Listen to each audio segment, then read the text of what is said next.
On that enchanting evening, when stately aristocrats glided leisurely through the illuminated ballroom, the soft reflections of the candelabra danced on the marble floor, emphasizing the luxury and graceful splendor of the unforgettable celebration that was taking place. A lady with pink curls, dressed in a light dress shimmering with mother of pearl, stood by a marble column, twirling her fan and listening to the whispered gossip.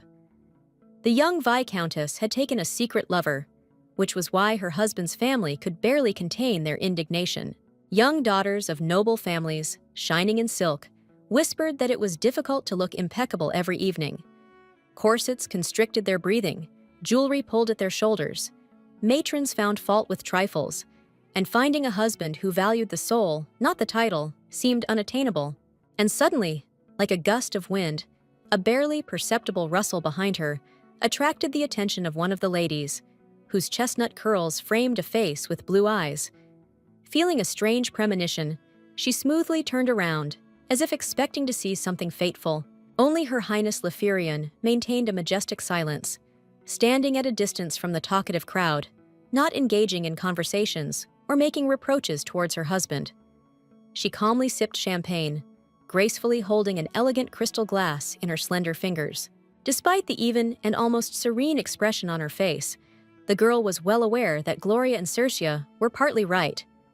There really was an icy tone in her husband's voice, and, oddly enough, it hurt, but she believed that not everything was so bad. The society ladies, dressed in shiny silks, cast furtive, curious glances in Lefurian's direction, pursing their lips in displeased grimaces, as if hoping to catch snippets of her revelations in order to add a new piquant detail to the gossip treasury. Lefurian was about to turn around to interrupt the flow of growing thoughts and leave the room, when suddenly a man's hand unexpectedly appeared behind her, reaching out to her with ease, and confident fingers gently touched her waist through the thin fabric of her dress. It was her husband who came up quietly, soundlessly, like a shadow, embraced her with a gentle, almost enveloping gesture, pressed her to himself, not hiding his tenderness, and his black hair, combed neatly back, shone in the light of the chandeliers,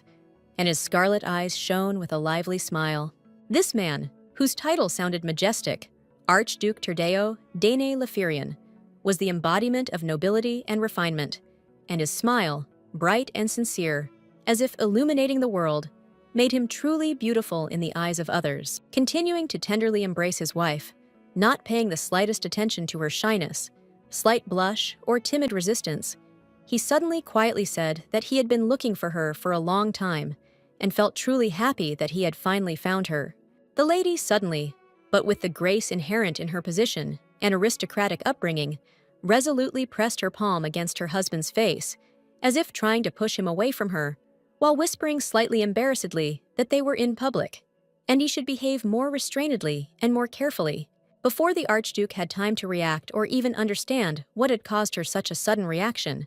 a young boy with a worried face and disheveled hair ran up to them, loudly shouting towards his father to let his mother go,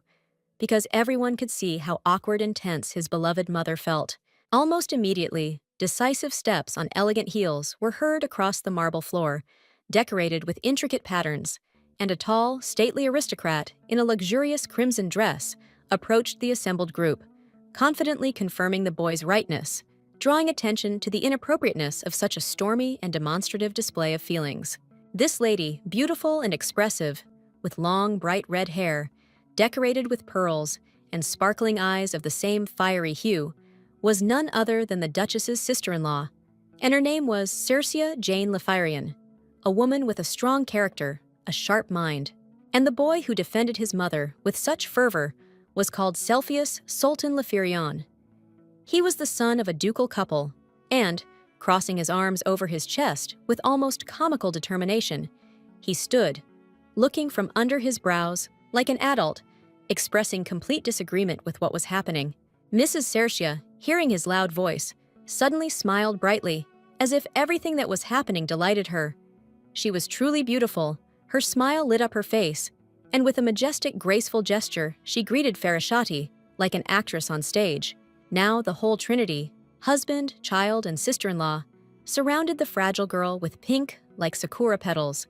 hair, embracing her, filled with tenderness, warmth, unexpected spontaneity, and sincere family participation. Islet, the little girl with fluffy pigtails, whom another man held in his arms with care and love, also wanted her older relative, the shining Circia, to hug her just as tightly and tried to get ahead, but her father did not allow it. There was such a joyful, almost theatrical noise all around, full of voices, whispers, and laughter, that even an adult lady came out of the next room, frowning and holding a fan to her face, complaining about the inappropriate hubbub that was disturbing the noble peace of the evening. The young noblewomen, struck by the sudden news that fell like a bolt from the blue, froze in the marble silence of the hall, like fragile statues from the late Renaissance, involuntarily holding their breath and opening their strange eyes wide with excitement. Before them opened a rare, like a jewel from a secret box, opportunity to see Madame Gloria herself, a lady in a scarlet dress, with silver curls and a carved cane, whose majestic presence inspired awe in every witness. Noticing what was happening around her, she slightly opened her mouth in mild amazement and froze in the muffled silence, as if trying to comprehend the suddenly arising atmosphere that had unexpectedly engulfed the hall, dying down and attracting the gazes of the noblewomen present. She walked smoothly past the surprised nobles, quietly saying that, at her already venerable age, a ball is a difficult test, worthy of true heroes and great souls, to which Ferishati could not resist and objected that the Duchess was still full of strength and energy, despite the years and trials. Then, as if with a gentle gesture of fate and nobility, she extended her hand to the young girl, gently inviting her to dance, as if uniting two worlds, experience and youth, in one noble movement, filled with grace and a subtle hint of a bright future. After that, a smile filled with sincere warm gratitude and pride played on her face, and she said that Ferishati had the right to demand anything from her for saving them, be it lands, mines, or untold riches.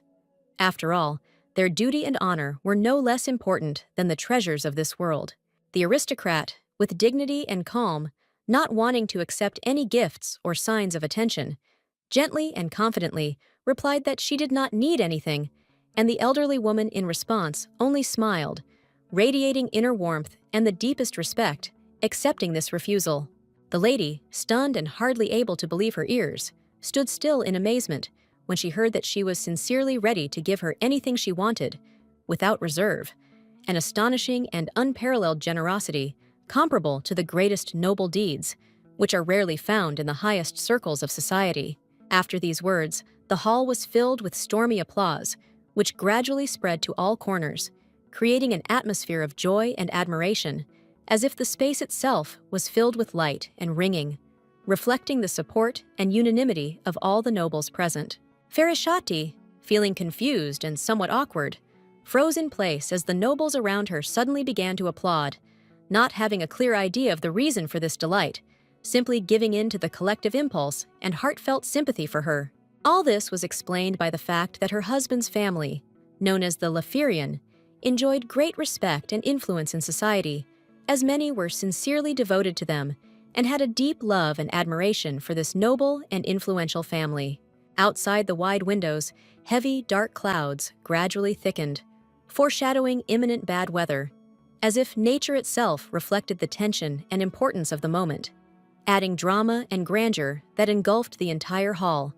filling it with an atmosphere of inevitable change. Ferishati, dressed in an exquisite blue dress, sat majestically at a massive table in a spacious hall, and opposite her stood a man with thick dark hair, whose figure radiated cold severity and genuine indifference, like a stone monument. It was the Archduke of Terdeo Dane Lafirion himself, dressed in an elegant dark suit, whose calm and almost indifferent expression reflected an inner severity as he listened attentively as Ferishati informed him of her intention to marry him,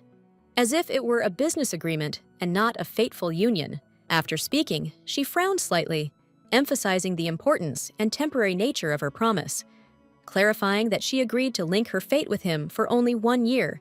as if carefully trying on the role that she would have to play in someone else's life and society. Ferishati's face remained serious and focused, her eyes concealing her emotions, as if she were preparing to pretend that she would become his wife for just a year. and she accepted this burden of a temporary role with an invisible inner courage and fortitude. Farashati herself was the daughter of a simple count. There was not a drop of pretension or luxury in her appearance. She was distinguished by an inconspicuous simplicity and quiet modesty, like an inconspicuous mouse, whose quiet voice in the world of loud titles is barely audible, but strong in its essence. Moreover, the girl was a deeply unhappy orphan, because her parents had irrevocably left this world, leaving her alone with a heavy burden of loss and defenseless against the cruel trials of fate, which turned out to be especially harsh and merciless to her. Her friends and relatives gathered together at the funeral to express their support and compassion. Many sobbed and anxiously asked how she was coping with grief and whether she had broken down under the weight of loss, trying to find the strength for a new life. But Farashati Lafirion herself stood motionless, without a single tear, like a statue, and the rain quietly flowed down her hair, leaving wet traces, while her face remained indifferent and cold, hiding the depth of her experiences and inner emptiness. Her lover, a man with thick brown hair and kind eyes, always stood by her side, invariably being her reliable support and protection in a world full of trials and disappointments, like a quiet harbor in the raging storm of her life. The caring stepmother, with her soft blue hair and a dark veil covering her head, stood nearby, clearly sobbing and not hiding her tears, as if her soul was broken by deep grief, and her heart was torn from the pain of loss and sincere compassion for the loved ones who were experiencing it with her. Next to her stood the girl who had replaced her younger sister, with swollen red cheeks and glistening tears in her eyes, her face expressing deep sadness and immeasurable longing, as if the whole weight of grief had fallen on her fragile shoulders, squeezing her heart with continuous pain and loneliness. All together, they stood side by side, united by common pain and sadness, living in dark sadness and melancholy, as if their hearts were connected by invisible threads of grief and loss, giving them no peace and no hope for quick relief and a bright future without suffering. In those moments, lying in bed, the girl realized her responsibility for her loved ones, believing that she was obliged to take care of them and protect them, admitting her mistakes and inner wrongness, which now weighed on her exhausted soul and did not give her peace either day or night. At the same time, a holiday was quietly taking place in the city, where bright, multicolored flags were fluttering, people were happily walking, and the shadows of the evening light played on the walls of houses, creating a contrast between the joy of the streets and the sadness that had engulfed her heart and her home, filling it with sadness. A loud, blinding fireworks display suddenly exploded outside the window, breaking the silence of the night with loud peals and bright flashes, as if the whole world was filled with the sounds of celebration, which awakened Lafirion Farashati in her bed from a terrible sleep and anxiety. Waking up in a cold sweat, Lafirion Farashati gasped and coughed painfully in her bed, her heart pounding with fear and helplessness, as if she were fighting an invisible enemy within herself, and the darkness of the night seemed even more oppressive and hopeless. Her lover stood next to her, quietly whispering ominous words with icy callousness in his voice, asking her to die quickly. It was then that he revealed himself as a hypocrite and a scoundrel, whose true intentions were hidden behind a mask of care and love. He spoke with a ruthless confidence that he was glad of this event, as if his soul rejoiced at the death of another, but his heart was cold, heartless, and merciless, devoid of sincere feelings and compassion, which only aggravated the bitterness of betrayal and loneliness. Meanwhile, the family that had once accepted her as their own waited for her to die soon, ignoring her suffering and believing that she was cursed, wanting her to pass away quietly, calmly, and unnoticed, without painful torment, and without unnecessary teachings, forgotten by everyone. Earlier, her sickly stepmother took off her mask of hypocrisy and coldly told her to stop looking at her with reproach and pity, because it was her father who cruelly put a noose around his daughter's neck, thereby condemning her to a painful fate and suffering. The noble woman's eyes were forever imprinted with the terrible, horrific images of her lying family, who mocked her endlessly, turning the last minutes of her life into unbearable, painful suffering, leaving deep and excruciating wounds on her soul that would never heal. While the lady, trembling with fear and helplessness, tried to breathe at least a drop of life into her, the former lover coldly told the girl next to him that now they would become rich and would be able to enjoy everything that was previously inaccessible, forgetting about feelings, honor, and conscience. It turned out that he never loved Lafirian Ferashati, but only another lady who pretended to be her sister, playing on her feelings and betraying her trust for her own benefit and self-interest, deceiving everyone around her with her shameless hypocrisy. Smiling playfully, the man tenderly kissed his beloved, quietly whispering in her ear that now they would be together forever and all the troubles would finally end, opening a new chapter in their life, filled with secrets, deceit, and treachery. The blue-haired beauty suddenly smiled wildly and maliciously, her voice filled with mockery as she asked Lafirian Ferashati if she really thought that the young man had ever truly loved her, laughing at her naivety and trust. It turned out that this family had only staged a cruel show for her, disguising their true intentions behind a facade of nobility and friendship, in reality only wanting to appropriate her wealth and property, destroying everything that was dear to her heart and soul. The painful moments flashed through her mind when her so-called sister would deceitfully help and guide her, only to gain her trust and then betray her, leaving her alone to face betrayal and ruthless intrigue, like a shadow of false promises and deceit. Her dear lover, who had also deceived her, coldly and heartlessly proposed to marry him, presenting her with a bouquet of flowers filled with falsehood and empty words, as if to symbolize the heartless promises behind which there was only self-interest and cruel pretense for his own benefit. Everyone around skillfully and hypocritically pretended that they sincerely loved her, lied without a twinge of conscience, deceiving and betraying, creating an illusion of care and attention around Lafirian Ferashati, which collapsed with each new discovery and false promise,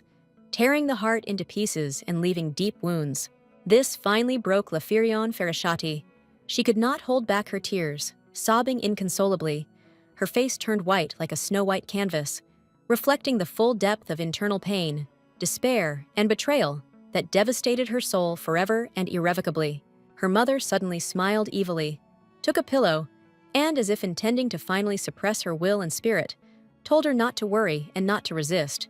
because after her death, they would take care of her money and inheritance, depriving her of her last hope and consolation in this cruel world. But then a new day came, and a warm light shone through the window, as if promising the beginning of something new and unknown, light after a long and dark darkness, a chance for hope and change that Lafirian Ferashati had yet to accept and experience in her life. Lafirian Ferashati woke up with a disturbing thought in her head that she should have been dead by now, but for some mysterious and incomprehensible reason, her life was still going on, causing her both surprise and bewilderment. The noblewoman stood up with a surprised and stunned expression on her face, as if trying to comprehend whether she was really alive, because deep down she only prayed for death. But despite everything, fate gave her the opportunity to continue to exist and fight on. She slowly walked towards the balcony, leaning on the railing, and wondered if she was just in a state of deep sleep or oblivion, or if perhaps she had actually been given a second chance to right her past mistakes and find her true path in this cruel world. However, events began to develop rapidly further, as if repeating all the same moments and scenes that she saw in her dream, which caused her mixed feelings of anxiety and hope, because reality seemed to be intertwined with visions from her subconscious. To all the numerous questions of the servants who surrounded her with care and curiosity,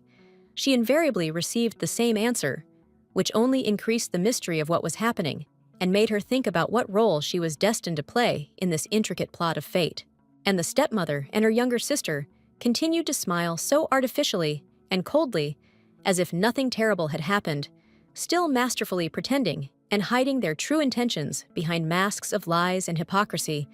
which made Lafirian's heart clench with pain and distrust. The lady clenched her fist to her chest, feeling as if invisible chains were squeezing her breath,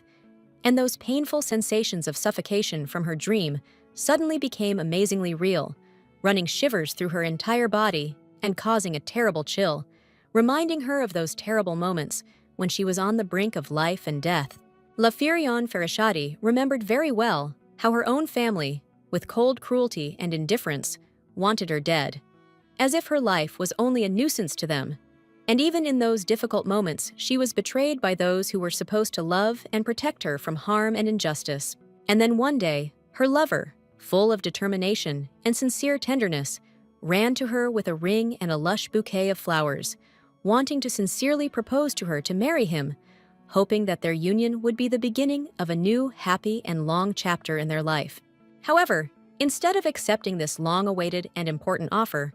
Leferian Ferishati, unexpectedly for everyone, burst into tears,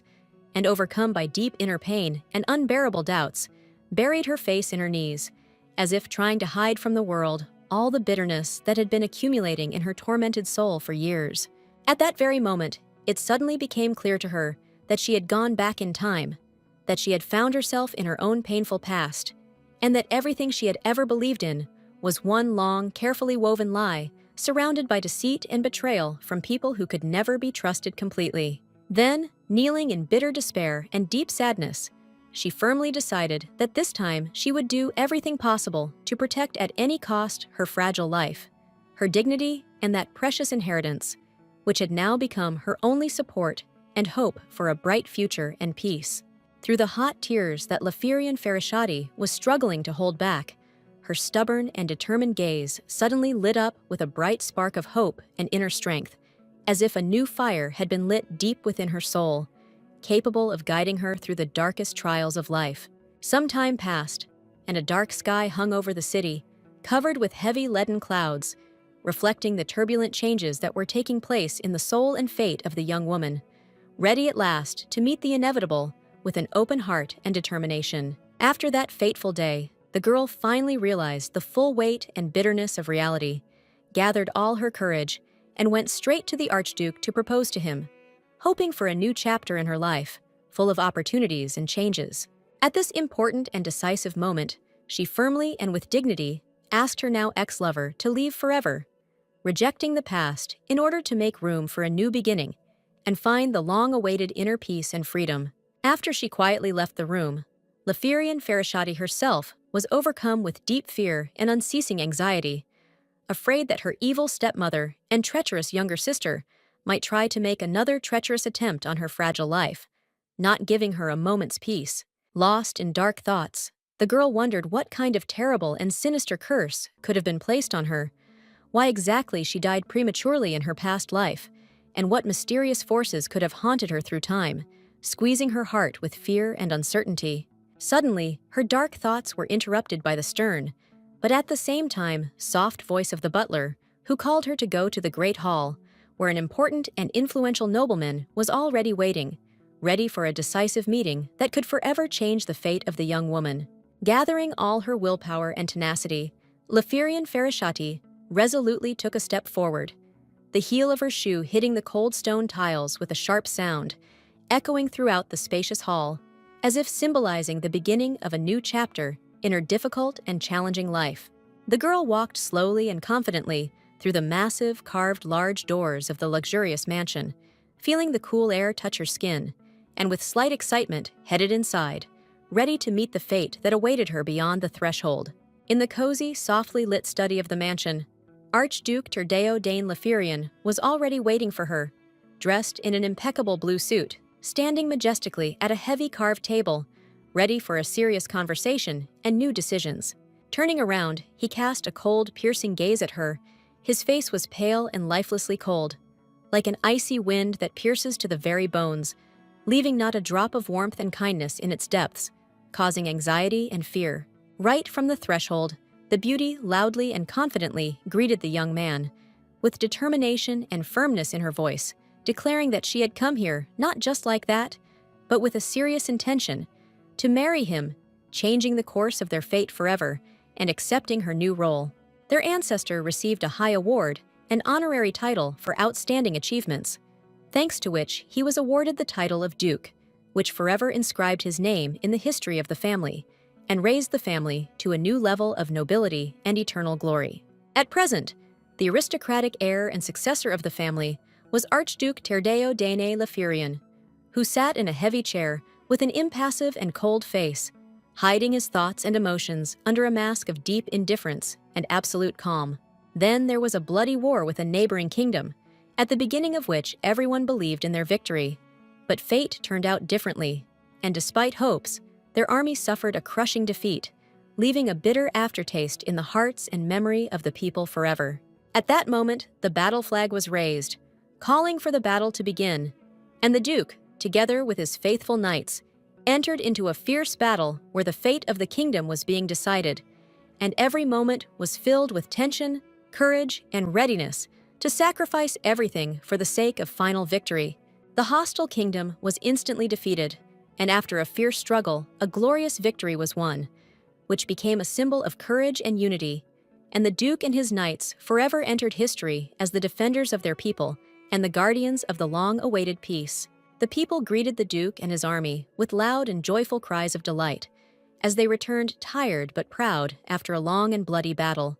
filling the streets of the city with the sounds of triumph and jubilation of the people, filled with excitement and hope. The aristocrat himself briefly visited the capital to settle important matters and carry out necessary assignments, after which he hurried as quickly as possible to return to his family home and estates, where the long-awaited peace and comfort awaited him, so close and dear to his heart and soul. When he passed by the crowd, people greeted him with seriousness on their faces, and in their eyes one could read a dual feeling,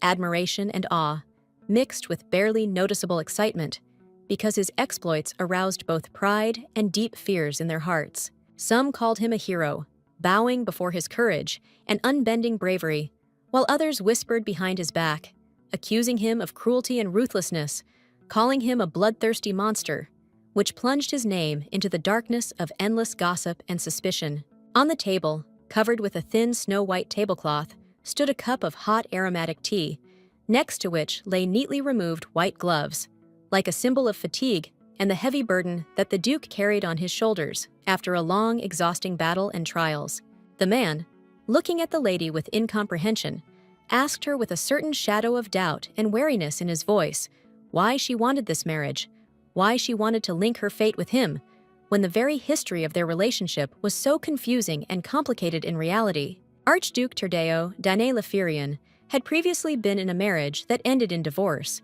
and his ex-wife, with bitterness and disappointment in her voice, left, accusing him of being a terrible husband, unable to give her love and happiness, leaving pain and emptiness. The girl clasped her hands on the dress in front of her, squeezing them tightly from deep anxiety and excitement that squeezed her heart like a cold iron hoop, not allowing her to utter a word calmly and confidently, afraid to hear an answer. After a long pause, Farashati gathered all her courage and explained that her family had maliciously plotted to kill her, pursuing only one goal: to take possession of her inheritance, for which they were ready to cross any moral and human boundaries, forgetting about blood and family ties. The cold young man interrupted her mid-sentence, his eyes shining with cruelty and incomprehension. He asked with mockery and doubt whether she had really made such a long and painful journey just to tell him this terrible truth, which seemed to mean so little to him. A heavy and oppressive silence hung between them, as if time itself had stopped, and the guy, unable to bear the tension, covered his face with his hand, sitting, trying to hide his fatigue and deep inner pain, which he carefully hid from everyone around him, so as not to show the slightest weakness and worries. He spoke a few tired words to her to stop her from worrying so much about the inheritance, explaining that it was not worth such destructive worries and should not destroy her peace of mind, trying to soften her suffering a little, although there was still bitterness and deep regret in his voice. After these words, he slowly stood up from his seat, resolutely heading towards the exit, declaring that there would be no marriage and it would be better for both of them to separate,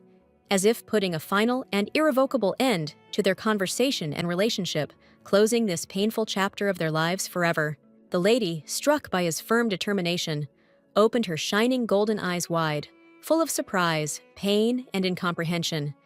not believing what she heard and not wanting to let go of the situation without a desperate struggle and attempts to change the course of events for the better. Suddenly, she grabbed his hand tightly, as if clinging to the last thin thread of hope, not letting him go, and her voice trembled with emotion as she begged him to stop, hoping that he would reconsider his decision and stay by her side, despite everything and all the insurmountable difficulties. The man suddenly froze, opening his eyes in surprise, as if he had not expected such pressure and determination from the girl who had so brazenly and boldly taken him by the hand, not letting him leave, which clearly knocked him off balance and caught him by surprise. Without thinking twice, the Duke abruptly pushed the girl away from him, showing firmness and coldness, because no one had ever dared to pester him so brazenly before, especially at such an important moment, when he was trying to leave and end this conversation as quickly as possible in order to avoid further conflicts and emotions. Farashati, suddenly feeling a sharp repulsion, recoiled, losing her balance, and blood immediately began to flow on her hand. The wound turned out to be serious and left no doubt that the Duke's act was strong and painful enough for her. Her finger was cut, and the scarlet liquid of blood slowly flowed down her skin, leaving a noticeable mark and causing the girl painful sensations, which, despite all her spirit and determination, could not help but affect her condition, reminding her of the fragility of the human body and soul. After she looked at the wound, the girl suddenly realized that the blood on her finger did not belong to her at all, but to the guy, because it was her ring that scratched and wounded his hand, leaving a bright mark and evidence of an unexpected collision between them. Duke Terdeo Dan Lafirian, showing his rudeness and coldness, answered her sharply, strongly recommending not to waste his precious time in vain and to leave immediately, as if he wanted to break off any further communication, not wanting to continue this exhausting conversation and emotions. Thus, the lady was left alone in the spacious hall, hearing only distant steps that were slowly moving away. These were the steps of the Duke, confident and decisive, but at the same time detached, creating an atmosphere of loneliness and alienation around her. However, suddenly she took a decisive step forward and shouted at his back, addressing the Duke by name, begging him to stop, to give her a chance to hear her and not leave everything as if their conversation was truly hopeless. Dear Farashati firmly and confidently stated that there was also a benefit to him in this union, because such a marriage was important to him as a political and social turning point, capable of changing much in his life and position among the aristocracy. The reason why Duke Terdeo Dane Lafirian was forced to go back to the capital was that he did not want to marry the imperial daughter at all, despite persistent invitations and pressure from the highest authorities. The emperor had previously called the Duke several times to visit the capital to meet his young daughter and prepare a successful marriage agreement that would strengthen their political positions and alliances between influential families. But Terdeo remained indifferent to such plans. The man was completely alien and unfamiliar with everything that concerned marriage, family ties, and social intrigues associated with them. So he tried to avoid such topics and obligations that were imposed on him like a heavy burden, not wanting to change his life for the sake of someone else's ambitions. As a result, the frightened and depressed imperial daughter, seeing the frightening and cold appearance of the Duke, could not stand it and ran away in tears, feeling fear and despair that her future could turn out completely differently than she imagined or would like. Terdeo Dane Lafirion, turning to the lady with an icy and impassive expression on his face, calmly and coldly asked what exactly she was talking about, demonstrating his indifference and desire to understand the situation without unnecessary emotions. At that moment, Farashati froze in place, overcome with fear and not daring to move. But despite her inner turmoil, with stubbornness and firmness in her voice, she declared that it was much more advantageous for the Duke to marry her and not the young empress, who was still studying at the academy and was not ready for marriage. Stubbornly and with determination, the girl declared that it was much more advantageous for him to marry her rather than the young empress, who was still studying at the academy and was not ready for the serious responsibilities associated with marriage and palace intrigues. The guy, puzzled and trying to understand how the lady could know so many details about plans and motives, began to argue, not believing that someone could have such information without special access to the secrets of the upper classes and hidden intrigues. In response, Farashati, without losing confidence and keeping her cool, folded her hands in front of her and then insistently repeated that she was indeed needed by the Duke and occupied an important place in his life and plans, which he could not ignore or reject. The lady insistently and firmly suggested that their marriage last only 1 year, and after that, they would calmly and without unnecessary questions dissolve it. As if removing the burden of long-term obligations from themselves. but at the same time retaining the benefits of the union for a limited period of time. A tense silence hung between the couple. The aristocrat was deeply immersed in thought over her words. His gaze became thoughtful, focused, and serious, while she patiently and hopefully awaited the long-awaited answer, ready to hear the fateful decision. She clasped her hands tightly in front of her, filled with excitement and trepidation, as if begging and asking for a blessing, insistently asking the guy to agree to her proposal, fully understanding that not only her personal future, but also the fate of many people close and dear to her depended on this decision. Horror seemed to grip the lady's body. Her heart began to beat faster, because fear gripped her soul. Her evil stepmother could send hired killers from among the count's servants and people, ready to mercilessly carry out any order, depriving the girl of peace and confidence in safety. Suddenly, all of Farashati's attention was focused on the Duke again, as he spoke coldly and decisively, declaring that she understood nothing of the intricacies of political games and palace intrigues, which were much deeper and more complex than her understanding and knowledge. In a cold and angry voice, Terdeo Dane Lafirion said that in fact the emperor would like to see him married to the fourth daughter, and not the seventh, and the very fact of Farashati's persistence began to irritate and create more and more tension and alienation between them. Overcome with deep shock and indescribable fear due to the unexpected and such abrupt rudeness, the lady froze in place, pressing her hands to her chest, as if trying to keep her fragile heart from breaking and hold on to the last grains of hope for a bright future. The Duke, who until that moment had remained her only and last hope, was now mercilessly and coldly moving away, leaving her alone with the bitterness of disappointment and a heavy emptiness, as if forever closing the door to her dreams and salvation. At this most unexpected and alarming moment, the woman's fragile heart began to beat with extraordinary force and anxiety,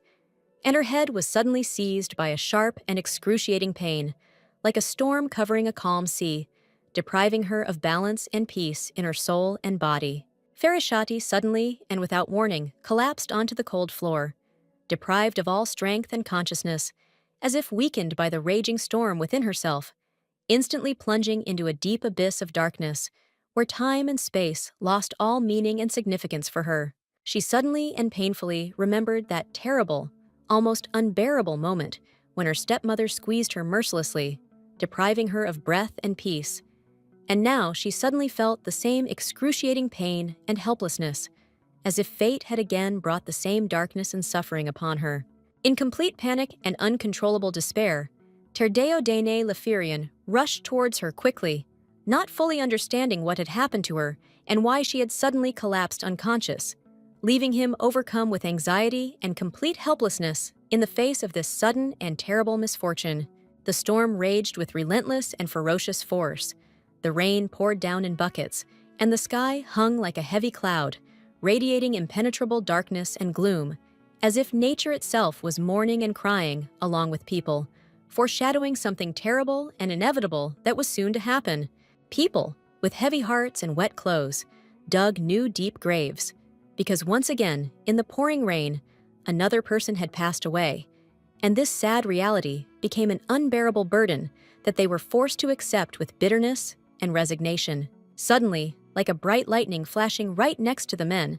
there was a deafening roar of thunder, and they instantly stopped in their tracks, engulfed in a wild and frightening silence that hung around them like a terrible omen and an ominous sign of coming trials and disasters. The noblewoman, whom everyone had hopelessly taken for dead and had already mourned, suddenly rose unexpectedly from under the cold earth, letting out a cry of horror that pierced the silence of the night, as if death itself had decided to challenge and disturb the souls of the living around in this gloomy place. With wild cries of panic and all-consuming horror, the guys, seized with uncontrollable fear and horror, rushed to run away, frightened and unable to believe that the lady had really risen from the dead and appeared to them like a ghost from another world, violating all the laws of nature and life. Farashati, with eyes full of horror, confusion, and despair, looked at her trembling hands, realizing that she was sitting in a cold and damp hole, surrounded by dense earth on all sides,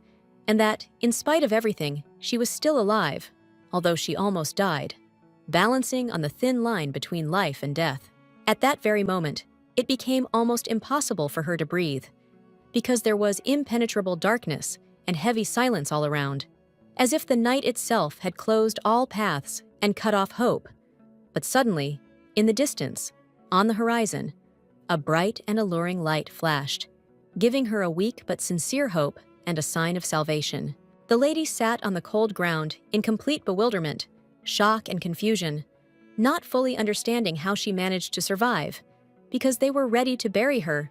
but fate decreed otherwise, allowing her to go through the darkness and the most difficult trials, returning to life again. The men who were digging the grave rushed towards the knights and the duke in panic, and with alarm in their voices, shouting at the top of their voices that the noblewoman was not dead at all, but alive, as if she had miraculously escaped certain death and burial underground. In tears, covered in sweat and trembling, they cried out that Farashati was a witch, endowed with terrible power, capable of cheating death and returning from the darkness, inspiring fear and mistrust in even the bravest and most battle-hardened warriors and nobles. The ground was cold and damp from the incessant rain. Drops of water were dripping from the hair of the lady, who was still sitting in shock, as if lost in this dark and inhospitable world, trying to comprehend what had happened and understand how she managed to survive in such terrible conditions. The knights and the duke, driven by curiosity and deep emotion, approached her closer to see this miracle with their own eyes, whether she had really come to life, or whether before them was simply a ghost who had come in the middle of the night to disturb the peace and faith of everyone around. Terdeo Dane Lafurion, clearly amazed and unable to take his eyes off Farashati, carefully studied her every movement and facial expression, trying to understand how and why she was able to survive in those terrible and almost unthinkable circumstances that seemed impossible for an ordinary person. Looking down, the man was deep in thought, as if the most complex and disturbing thoughts arose in his soul, trying to unravel the mysterious secret of why exactly Farashati remained alive, despite all the horrors and trials that she endured in this dark and harsh country, full of dangers. After a long and painful pause, he slowly and carefully extended his hand towards her, as if offering support and hope, inviting her to begin a new path, freed from the burdens of the past that could destroy any soul, but not hers, as if offering a second chance at fate. He walked straight towards the lady, his white-gloved hand extended confidently and decisively, like a symbol of peace and a new beginning, ready to help her stand up and restore her faith in herself, in the future, and in the possibility of healing after so much torment and suffering she had had to endure. Sympathetically and with genuine warmth in his voice, Terdeo Dane Lafurion quietly said that he never wanted such a hard and painful fate for her, and admitted that he would not mind starting all over again, giving them both a chance for a new life, hope, and happiness together. The noblewoman slowly and with effort extended her trembling, scratched hand in response, trying to rise and escape from the cold, damp, dark pit as quickly as possible, because her desperate desire to return to life and free herself from the tormenting darkness was stronger than fear, fatigue, and pain. The rain continued to pour. The sky remained heavy, gray and gloomy, as if reflecting the heavy mood and hopelessness of what was happening around, while the silence, broken only by the steady sound of drops of water, filled the air with cold, dampness, and a feeling of the abyss. Entering the spacious, slightly darkened room of the ancient mansion, Terdeo Dane Lafurion, with determination and a cold gaze, sent the knights away, because now he no longer needed them, and he wanted to be alone with Farashati to carefully examine her condition and help her gradually recover. Farashati stood in the man's large coat, which was too big for her, but warmed her and protected her from the piercing cold wind. She stood quietly, serenely, despite all the horror and suffering that she had experienced, and waited, as if hoping for the best and holding back the raging storm of emotions inside herself. The maiden was all dirty, wet, exhausted, and wounded. Her gaze was directed downwards, at the floor, empty and lifeless, as if the soul had already detached itself from the body, and only a thin but strong thread of hope still held her on the edge between deep despair and a weak possibility of returning to life and light. Suddenly, Farashati quietly but clearly raised her voice, asking the agonizing question of whether the Duke really wanted to kill her, as if trying to understand the true intentions and feelings of the man who held her fate in his hands. Terdeo Dane Lafirian, in response, smiling with a slight mockery, noticed that she was biting her nails, noting that this was her bad and unusual habit, which he noted with surprise and some interest in her behavior at that tense moment. Ferishati, confused and not understanding why such a strange question was being asked, stood silently, agreeing that the Duke might indeed have meant to do this, and internally accepting the bitter truth that lay heavily on her heart. The man, showing her his hand with a noticeable wound, explained that this wound appeared precisely because she tried to grab him, and his voice was soft, as if trying to soften the situation and convey his feelings to her without anger and malice. After these words, Terdeo Dane Lafirian suddenly turned away, as if hiding his true thoughts, and, after a short silence, quietly said that perhaps he would still consider her proposal of marriage, opening the door to a new, unexpected life for both of them. Noticing that a fresh, bright red and painful wound had appeared on the Duke's hand from her sudden capture, the noblewoman froze in complete shock, not understanding how she could have hurt him like that, and seemed numb from the unexpectedness and her own strength that had manifested itself at this critical moment. After this, Terdeo Dane Lafirian slowly and confidently extended his free hand to her, adding seriously and insistently that it was now extremely important for him to understand how exactly she would cope with his difficult test, because their future and much more depended on it. Before Ferishati could even ask what this mysterious test was, Terdeo Dane Lafirion suddenly and abruptly closed her mouth with his strong hand,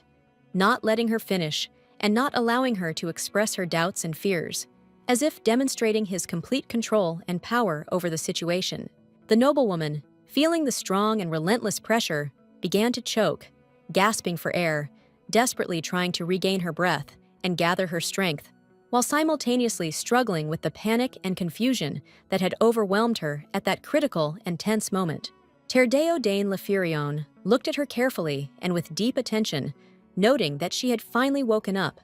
that in her eyes there appeared a firm determination and inner strength that could help them get through all the trials and difficulties that awaited them ahead. All this time, it turned out that the nobleman was sitting calmly opposite her bed, and on both sides there were burning candles, softly illuminating the room and creating an atmosphere of awakening and mysterious hope,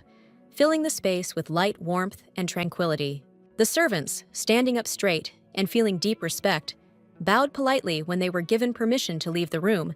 realizing that their presence was no longer required, and quietly withdrew, leaving the Duke and Ferishati alone in this difficult but fateful moment. Ferishati herself, still slightly trembling from the experience and excitement, slowly sat up in bed, sighing with difficulty, and realized that, it would seem, she should have died. But something incredible and inexplicable was happening to her now, leaving her in confusion and disarray. In a trembling voice, interrupting herself, she timidly and stuttered the question that had long tormented her soul. Why was the man who tried to kill her now showing concern and trying to help, as if an invisible connection had appeared between them that was difficult to understand? Suddenly, Terdeo Dane Lafirian, with a serious and heavy expression on his face, declared that his entire family was cursed, and this heavy silence that hung between them, as if frozen in time, made both of them think about the power of fate and about those invisible ties that bind their lives. Sitting in a high chair with a serious expression, Terdeo Dane Lafirion explained in detail that each of his relatives had a deadly poison hidden in their bodies, which allowed them to live after being poisoned, but at the same time, the touch of their blood became deadly to others, as if it were a poisonous trap. Previously, the servants had repeatedly warned that anyone who got too close to the Duke's family did not live long, and this sad truth seemed to haunt everyone who dared to approach their home, turning closeness into a real threat to life. And then, like a sudden cold wind, the lady finally realized that the man really thought she was dead, and that was why he wanted to bury her quickly, and not at all because he wanted her dead, which forever changed her perception of what was happening and his intentions. Closing his eyes and taking a deep breath, Terdeo Dane Lafirion said with unexpected sincerity and surprise in his voice that it was truly an incredible miracle to him that Ferishati had remained alive after drinking his blood, despite all the mortal risks and curses. When the girl tried to justify herself and explain that she knew nothing about his terrible secret, Terdeo Dane Leferian smiled softly and nodded, understanding her deep fear and sincere desire to escape responsibility, but at the same time not allowing her to escape the consequences of her actions and decisions. When the young man began to carefully and gradually approach her, the girl covered her face with her hands in panic, loudly screaming for mercy and protection, as if trying to fence herself off from the inevitable and hide from those feelings and decisions that suddenly covered her head and suffocated her. However, judging by his facial expression and gaze, the Duke clearly did not wish her any more harm. On the contrary, his soft and warm smile seemed to promise protection, support, and hope, which made Farashati calm down a little and feel something new and unexpected inside herself. After which, he slowly and respectfully sat down next to her level position, with attention and tenderness,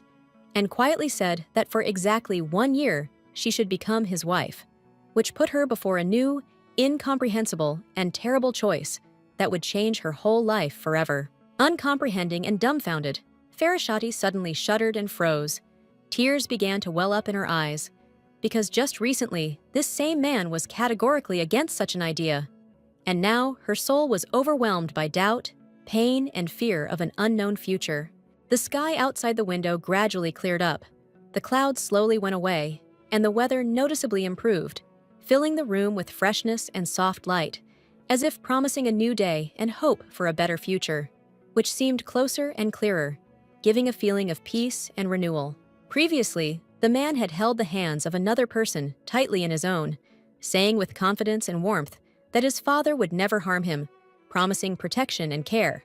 which were the best consolation for the baby after difficult trials, instilling hope and security. Then, after the death of her mother, her father always repeated these words to the little girl, filling her heart with faith and warmth, supporting and protecting her as best he could, despite his own pain and grief, which did not leave him for a moment, instilling strength and confidence in difficult moments. But soon he found himself a new wife and a little daughter, brought them to his home, trying to create a new family and start life anew. Although Farashati felt that part of her past and memory remained forever out of reach, and her soul was filled with mixed feelings and doubts. Meanwhile, Farashati had grown into a real beauty, strong and proud, and now stood at the grave of her father, who suffered from poor health, feeling mixed emotions of bitterness, loss, and the tender love that bound them even after death, leaving her with a deep sense of sorrow and respect. On the cold, smooth stone lay a carefully arranged bouquet of bright yellow flowers, which seemed to be trying to brighten up the gloomy and gray day with their warm and gentle energy, as if reminding that life goes on no matter what, giving hope and light. Looking with tired eyes at the cloudy and heavy sky, she quietly turned in her thoughts to her late father, trembling and resolutely saying that she had decided to marry a military man, hoping to find in this union support, protection, and peace for herself and the future. Her stepmother, standing quietly behind her, addressed her by name, calling her tenderly and anxiously, as if trying to break through the cold and distant wall of misunderstanding, to show that she was not indifferent to the experiences and feelings of her adopted daughter. Despite all the difficulties in their relationship, her family and lover, who had only pretended to be kind before, were now sincerely interested in whether everything was okay with her, and even offered to appoint her a worthy representative to manage the county, realizing that it would be very difficult for the girl to take on such responsibility. While tidying herself up and trying to hide the tears that were welling up, the stepmother quietly said that it was incredibly difficult for her to watch her adopted daughter suffer, feeling at the same time guilt, regret, and pain that tormented her soul and made her think about the past, present, and future. But even then, hiding behind the young girl's back, evil and insidious people secretly made cruel and dangerous plans to kill her in order to ruthlessly seize her inheritance, which promised to be very significant and attracted many greedy eyes and hands. Farashati, with melancholy and bitterness in her soul, lowered the gaze of her bright golden eyes down, plunging into deep and disturbing thoughts about her fate, about the betrayal and dangers that surrounded her, trying to find at least a drop of hope or a way out of this difficult and painful situation. At that moment, she handed her stepmother a letter written with secrecy and caution, and she, not immediately understanding its contents, took the message in her hands with surprise and caution, trying to read the hidden meaning and unravel the true intentions of its author. The Trinity, which included the stepmother, began to read the letter together, carefully and excitedly looking at each line, and when they realized the content of the message, they froze in horror, realizing how serious and dangerous this secret was, which could change their destinies forever, radically changing the course of events. Farashati smiled tensely, trying to hide her excitement, and confidently said that she had made a firm decision to marry the Duke, which shocked and froze her adoptive family, who only recently seemed like real close people to her. The adoptive relatives, who had been pretending to be caring and kind for a long time, suddenly froze in amazement and silence upon hearing her words, after which, turning their backs to her, they began to scream, not understanding and not accepting such an unexpected decision, because for them, she had always been an adopted daughter and sister. They could not believe why Farashati, who had previously been so attached to them and even loved a guy from their circle, now suddenly decided to break all ties, abandon everything familiar, and go down a completely different path, which seemed incomprehensible and treacherous to them. The stepmother, standing next to her with a dull smile on her face and a cold gaze, as if holding back her gloating, suddenly noticed and quietly said that her uncle from the east had recently come to the girl, which added tension and a premonition of impending changes to the atmosphere, like thunderclouds approaching their destinies. Now the lady, along with her daughter and her boyfriend, had to leave the main room, walk away, leaving behind all previous connections and memories, as if forever closing one chapter of her difficult life, full of trials and betrayals that had long exhausted her. The noblewoman's former lover, stunned and unable to understand what was happening, stood in complete shock, not believing that the lady was really leaving, although he had previously been confident in his love for her and had repeatedly demonstrated his feelings in the most sincere way, hoping for her return. The noblewoman, as if unperturbed, did not pay the slightest attention to the loud cries and pleas that were heard behind her, did not turn around even for a moment, decisively leaving the fake relatives far behind, as if breaking free from everything that had once bound and strangled her. And so, finally, Farashati and the Duke had a solemn wedding in an ancient church with bright stained glass windows, where the light penetrated through the colored glass, creating a magical atmosphere and emphasizing the importance of this fateful moment in their lives. Since then, a legend has developed that between them there was a true, sincere love at first sight, which was able to overcome all obstacles and trials to unite them forever in a strong and happy union, which delighted and inspired everyone around for many years. Unbeknownst to everyone else, they had drawn up a secret contract in which the lady was guaranteed complete safety and protection from any threats,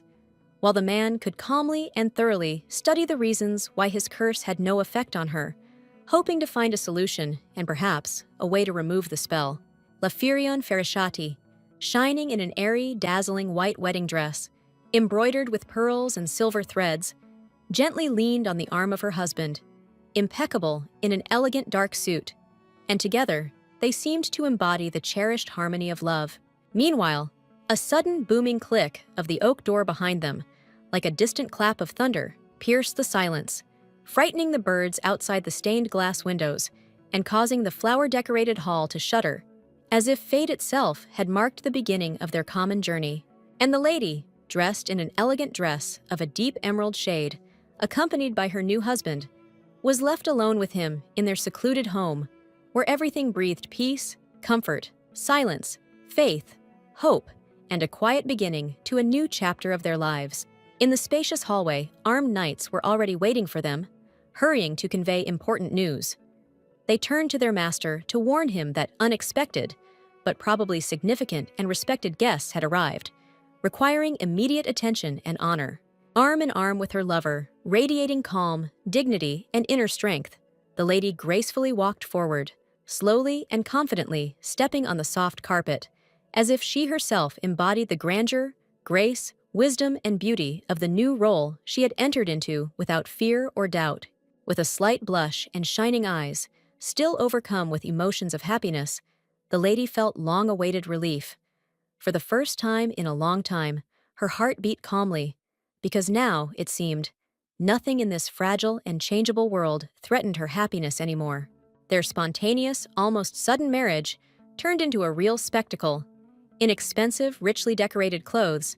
the two of them stood a little awkwardly in front of the assembled people, as if they had forgotten how to behave in front of so many curious, attentive eyes. The majestic hall, filled with luxury, the shimmer of crystal chandeliers, and the subtle aroma of incense, was full of nobles, and each of them, putting aside their glasses of wine, watched the couple with genuine interest, because the news of the Duke's wedding spread like thunder. The lady felt painfully awkward under the weight of the attentive, searching and slightly mocking glances directed from all sides. Those present were inexpressibly interested to know who this woman was, who had decided to become the legal wife of such an influential, powerful man. But suddenly, completely unexpectedly, Leferian Ferishati, as if pricked by an invisible pain, shuddered sharply in her husband's strong, steel-like embrace, and stepped back, as if something inside her resisted this entire complex, solemn production. Her husband, raising his eyebrows high and looking intently into her eyes, did not hold back and asked a direct question. Was she really ready to extend their marriage contract? Or was all this just a temporary union for the sake of power, profit, order, convenience, and survival? Leferion Ferishati, keeping a soft and slightly mysterious expression on her face, smiled sweetly at her husband, and with a slight, barely noticeable mockery in her voice, replied that she might think about this proposal if she found a place for it in her heart, hope, warmth, trust, and peace. After that, she walked separately, not holding her husband's hand, but still next to him, striding confidently forward along the paved path, as if demonstrating to everyone present her calm, inner freedom, strength, determination, dignity, and a barely noticeable shadow of loneliness. The whole evening, like an echo of a dream, was reminiscent of the rustling of leaves, the splash of fountains, the trembling of trees, and children's laughter that could be heard in the distance, leaving in the air a feeling of something unsaid, fragile, exciting, disturbing, and as if invisibly reaching out to her from the future. The interested nobleman slowly turned to his refined companion, when she, without taking her eyes off him, suddenly said that she had only one, but very important question left, which she had not dared to ask for many months, perhaps years, full of fear and doubt. Once upon a time, on the day of her supposed and mysterious death, Leferian Ferishati, according to her own family, died from an sinister, tormenting, and cursed spell that had been passed down through the female line for centuries and secretly dominated her mind. Walking alongside her companion along the stone path, among flower-covered arches, whispering trees and rustling leaves, Leferion suddenly, with genuine interest and a slight wariness in her voice, asked if it was possible that his ancient family had once sold their own blood as poison. The man, hearing such an unusual, frightening, and sharp question, involuntarily shuddered. His face froze in an expression of deep shock, and his eyes widened, as if she had touched something ancient, dangerous, forbidden, secret, painful, and covered with a layer of oblivion. With an irritated sigh, almost angrily, he asked her again, surprised by such an accusation, on what grounds exactly she had decided to ask such an impudent and humiliating question, casting a shadow on the honor of his entire ancient, noble, proud, glorious, and respected family. All this turned out to be only a figment of the young maiden's imagination, who, quickening her pace, walked forward, thinking that perhaps she should not have asked the nobleman such a delicate question about whether he had ever sold his own blood as a deadly poison. Archduke Terdeo Dene Leferion, slightly surprised and puzzled, looked after her attentively, trying to understand what exactly caused such strange and unpredictable behavior of his new, mysterious, and rebellious wife, who behaved completely differently than he expected. Ahead of the couple, like a boundary between their personal world and the hustle and bustle of everyday life, a noisy city appeared with its busy streets, numerous people, rushing carriages, tall houses, and narrow streets that seemed simultaneously alive and mysterious. The pair, consisting of two and accompanied by two knights, moved forward carefully and silently through the streets of the city, trying not to attract unnecessary attention from passers-by, in order to avoid unnecessary gossip and unwanted glances that could complicate their situation. Suddenly, as if from nowhere, a loud, commanding voice rang out, causing them to turn sharply. It was a call to the Archduke of Terdeo Dane Lafirian by his full title, sounding with such force that it echoed through the narrow streets and caused passers-by to stop. The voice belonged to the fourth princess, Ina Castor, a girl with luxurious golden hair that sparkled like the sun's rays, and bright green eyes that seemed both piercing and enchanting, her beauty attracting glances and inspiring respect at the same time. She was the heir to the throne, but at that moment she looked angry and irritated, her lips pressed together, her umbrella clutched tightly in her hand, which seemed more like a weapon than an accessory, and she stared at the newlyweds, clearly displeased with their presence or some action of theirs. Despite her title and status, the heir to the throne suffered from poor health from birth. Her body was fragile, and her spirit sometimes seemed to be oppressed by a serious illness that limited her strength and abilities so much that she could hardly leave her chambers. She spent every day in bed, forced to remain recumbent and powerless, unable to get up and participate in social events, which gave rise to irritation and resentment towards a fate that she could not change even with the greatest persistence. However, suddenly, as if by a miracle, the veil of illness dissipated, and there she stood before them, the heiress herself, dressed in an elegant dress, with a cold and angry gaze directed straight at the newlyweds, as if ready to challenge them and show her power. With a polite, slight bow, one of the nobles addressed the princess in a reserved manner, asking what exactly she was doing here and why she had disturbed the peace of this meeting, trying to ease the tension and avoid a terrible and huge conflict. Clutching her graceful but hard umbrella in her hand in annoyance, the heiress responded with a haughty and cold tone, as if putting everyone around her in their place, and thoughtfully wondered if anyone in this life could really love her more than the man whose gaze was now riveted on her with undisguised envy. The whole scene was a shock and a mute surprise to the Archduke's young wife, who watched with alarm and uncertainty, trying to understand the hidden motives and intense emotions playing out right before her eyes. Archduke Terdeo Dane Lafirion, as if holding back a storm within himself, remained cold and silent, but on his face there was a rage so strong and deep that it could almost burn everything around, foreshadowing the coming changes and conflicts. Upset and holding back tears, the princess firmly and sincerely declared that she could not and would never be able to live without him, because he was the meaning of her whole life, her support, and the only light in dark and lonely days filled with pain and longing. Holding back the jealousy that was exploding within her, she said with an invisible tremor in her voice that the Duke, being a truly noble man, was obliged to fulfill his duty of honor, and, as is proper, to certainly take her hand and bind their destinies with indissoluble bonds of marriage. Lafirion Ferishati, not having time to suppress the gasp of astonishment that flared up, instinctively covered his trembling lips with his hands as soon as the bold statement of the heir to the throne reached his ears, sounding like a thunderclap in the silence of the majestic hall. Suddenly, as if a red-hot iron had touched her heart, Ina Castor, raising a trembling finger towards her rival, broke into a piercing scream, insisting that it was not fitting for her to be in this sacred place for even a moment in the presence of the public. The tense argument between the two ladies, shining like red-hot gold, was suddenly interrupted by an unfamiliar but commanding voice, causing them to freeze and, like marble statues, stand face to face, hiding unspoken words and blinding sparks of anger in their chests. Before them stood a stunningly graceful aristocrat with fiery hair, shimmering like fire in the rays of the chandeliers,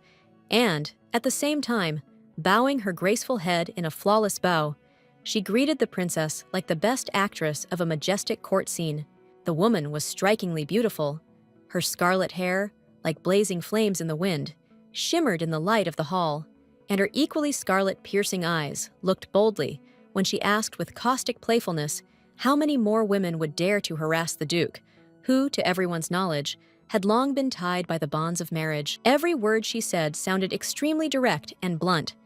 There was no lie or fear in her voice, only a sincere, almost carefree mockery, subtly emphasized by a light but expressive smile, as if she knew something that others did not. The princess suddenly felt awkward and anxious when a crowd of courtiers, surrounding her from different sides, began to indignantly express their displeasure, condemning her for her shameless display of feelings for a man who had long been bound by the sacred bonds of marriage. At this point, maintaining politeness and noble restraint,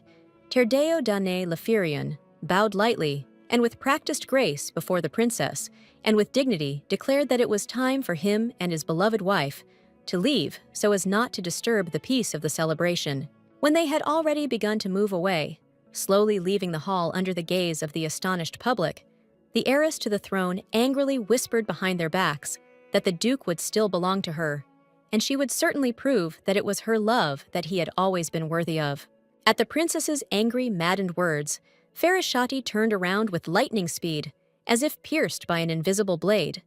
and threw a look in her direction, filled with icy contempt, anxiety, and bitterness, as if trying to see a person who was not of high birth. Even those who had previously preferred to remain silent and not interfere in palace intrigues could no longer close their eyes to the obvious. The heir to the throne was seized by a mad obsession with the duke. Her love had lost its nobility and turned into a destructive, manic lust, threatening to destroy everything in its path. The woman's face remained surprisingly empty and detached, like a carefully carved mask, but in the depths of her eyes lurked a tormenting, almost painful thirst to be noticed by that very nobleman to whom she, as to the light,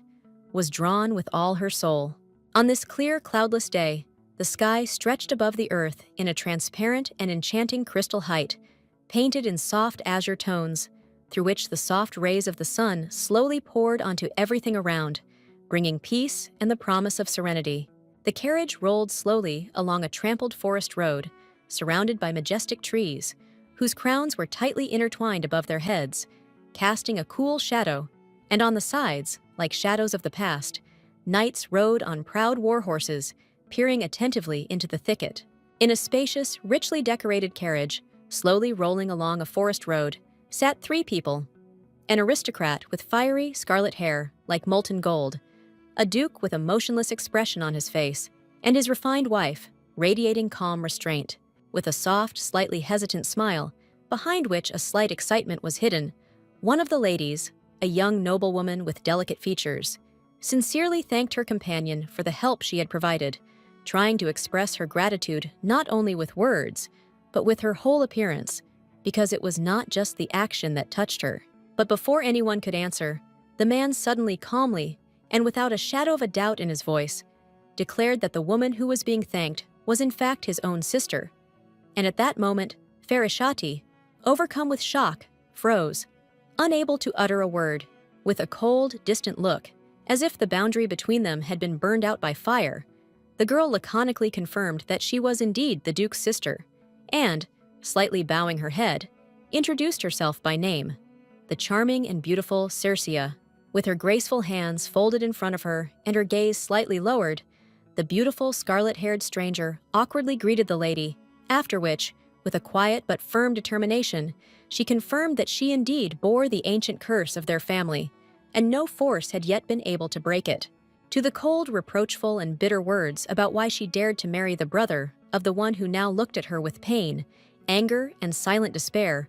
the girl suddenly fell silent, as if something inside her had snapped, destroying all her strength to justify herself and leaving only silence. With his head down and his breathing heavy, Terdeo Dane Lafirion broke the tense silence by calmly saying that their feelings had flared up at first sight, and everything that had happened since was the result of a love that they had been powerless to stop. This outraged the lady, and with a sarcastic grin, Circia asked in bewilderment whether he really thought she would believe such a ridiculous story, as if testing her mind for strength and ridiculing any possibility of trusting the words coming from her brother. Sitting opposite her husband's sister, the girl rubbed her palms awkwardly, feeling horror run through her entire body like cold needles, listening to the harsh, full of anger and caustic reproaches tirade that sounded from Circe's lips like a sharp blade, wounding the heart and soul. The veins in Circe's neck bulged with tension and rage as she stated that her brother had married her solely by order of the emperor, and the thought deeply outraged and humiliated her. filling her heart with poisoned venom and a burning desire to expose all the insidious lies and deceit hidden behind the facade. Farashati looked at her husband with hope, expecting him to dare to object to his sister, to say something in his own defense or hers, but he remained silent, as if he was allowing Circea's words to hurt her and wound her soul, without resisting or taking her side. The air around her suddenly became heavy, and she felt so sick that her hands clenched into tight fists, and a cold sweat broke out on her forehead, like a harbinger of an approaching storm, engulfing her mind and body with an agonizing feeling of weakness and anxiety that she could not overcome. Circea, with her arms folded across her chest, continued to angrily insist on her own. Her rage did not subside, like a flame that was growing stronger with every second, and she was ready to explode from the accumulated indignation, holding back a storm of anger and deep resentment within herself. Suddenly, Farashati leaned her whole body and tried to open the carriage window, her hands trembling with tension, and her heart beating quickly, as if she was looking for even the slightest opportunity to break free from this heavy and suffocating confinement. However, suddenly, the carriage shook violently, as if the ground had shaken under her feet, and she lost her balance, falling on the Duke, accidentally hitting him with her body, which caused confusion and even more tension between them, intensifying the whole situation. The man cast a bitter and angry look at her, full of resentment and hidden indignation, as if all the deepest feelings of disappointment and suppressed rage that he had long held in the depths of his soul, unable to tolerate silence and inaction any longer, were merging in it. While the lady was apologizing to her husband, his sister, standing opposite, suddenly burst out laughing, holding back her laughter with all her might, her body trembling slightly from suppressed merriment, and her eyes sparkling with a living fire, which she tried to hide behind a wide smile covered by her hand. She was shaking all over with laughter, and the slight smile hidden behind her hand only increased the feeling of her secret pleasure, as if she knew something very funny and unexpected that made her react cheerfully to what was happening, remaining aloof from all the seriousness of the moment. The newlyweds froze in shock, hearing someone else's loud and unexpected laughter, which seemed to tear away the curtain of tension and added an unusual shade of awkwardness and confusion to the atmosphere, causing everyone present to instantly become wary and think about the reasons for such laughter. Circea laughed loudly, without holding back, and screamed at the top of her voice that her brother looked so stupid and funny at that moment that it was impossible not to laugh at his ridiculous attempts to impress, causing a real explosion of laughter in everyone around. After this, the aristocrat, wiping away tears of laughter and relief, suddenly announced that he had had a really funny day, full of funny and absurd situations that would now become favorite memories, and a reason for cheerful conversations. The carriage rolled slowly through the dense forest, when the sun had already begun to sink below the horizon, painting the sunset in golden pink hues, and the road ahead seemed like an endless ribbon leading them to a new, unknown, and full of secrets path. The sunset slowly sank behind the horizon, painting the sky in warm shades, and around rose majestic houses and ancient mansions, which seemed to hold within themselves age-old secrets and stories of the past, filling the air with the mysterious atmosphere of a bygone era. The Duke's house was a huge palace, painted snow-white with blue roofs. Many floors and majestic windows created the impression of an impregnable fortress, reflecting the power and status of the owner, making everyone who looked at it feel its grandeur and importance. Farashati, looking out the carriage window, could not hide her admiration, watching her husband's huge mansion, which towered before her with such pride and beauty that her heart was filled with pride and awe before the greatness and status that had now become a part of her life. Suddenly, a knight approached the carriage and announced loudly at the entrance that they had already arrived, but could not enter the courtyard because of a large crowd at the entrance gate, which blocked the way, forcing everyone to wait and contemplate the situation with tension and impatience. Suddenly, the Duke announced loudly and solemnly that his son had returned, and these words instantly filled the air around with excitement and tension, as if a new chapter in the family's destiny was being revealed to those gathered, promising to change everything familiar and ordinary. Farashati turned her gaze towards the gate with surprise and keen interest, because rumors and stories about the boy, whose name was often heard in secret conversations, had long attracted her attention as something mysterious and fateful, capable of influencing the future of the family and her own life. Cepheus Sultan Lafirian. That was the name of the young gentleman, and his name sounded with respect and some awe, because he was known for his rare charisma and unusual abilities, which made him a figure that attracted the attention of everyone around him. The boy himself stood opposite the adult man, sternly and silently, as if expecting something important, showing neither fear nor excitement, but radiating an inner strength and confidence that made everyone around him hold their breath and carefully watch his every move. The Duke slowly stepped out of the carriage and walked confidently towards his son, as if preparing for an important meeting on which much depended. And those around him watched with bated breath every step he took, filled with determination and anticipation. Farashati frowned, lowered her head down, and thoughtfully pressed her lips together, experiencing inner uneasiness and anxiety, because in her soul a premonition was growing that this meeting could lead to unexpected and, possibly, undesirable changes in their lives. The man stood motionless, his fists clenched at his sides, his face sullen and focused, reflecting the depth of suppressed emotions and internal struggle that he tried to hide from those around him, not wanting to show weakness or doubt. It turned out to be the maiden's former lover, a man from her past who, without an invitation, tried to enter the mansion and see her, despite the prohibitions and obstacles, as if wanting to restore a lost relationship or rekindle old feelings that should have long been left in the past. Young Cepheus Sultan Lafirian responded to the stranger with a mocking and topical tone that there was absolutely no place for such scum as he, making it clear that his appearance was unwelcome and would only cause trouble for everyone around him. However, the man did not pay attention to the boy's harsh words and calmly walked past him, quietly saying that he came here specifically to see Farashati, and no prohibitions or obstacles would stop him in this intention, demonstrating stubbornness and determination to achieve his goal. The boy frowned and firmly decided that he would not allow the adult to go any further, not intending to give in even one step, because in his eyes there was a determined flame that left no doubt about his intentions to protect what was dear to him. Suddenly, Cepheus Sultan Lafirian abruptly grabbed his sword and rushed forward to stop the man, demonstrating not only bravery, but also a desire to protect the mansion and Farashati from unwanted intrusion, ready to do anything for his goal. The boy, clutching the sword tightly in his hands, said with unwavering firmness that if the stranger truly desired death and did not heed his warning, then he would definitely get it, showing an uncompromising determination to protect his loved ones at any cost. Suddenly, a strong and determined hand grabbed his hand, preventing him from striking, stopping him from acting rashly and hastily, demonstrating care and control to prevent unnecessary cruelty and maintain at least a small amount of calm in this tense situation. The guest, who had come to their house so brazenly and daringly, smiled mockingly and with confidence in his voice, as if testing the patience of everyone present, and the boy, realizing that the situation was getting out of control,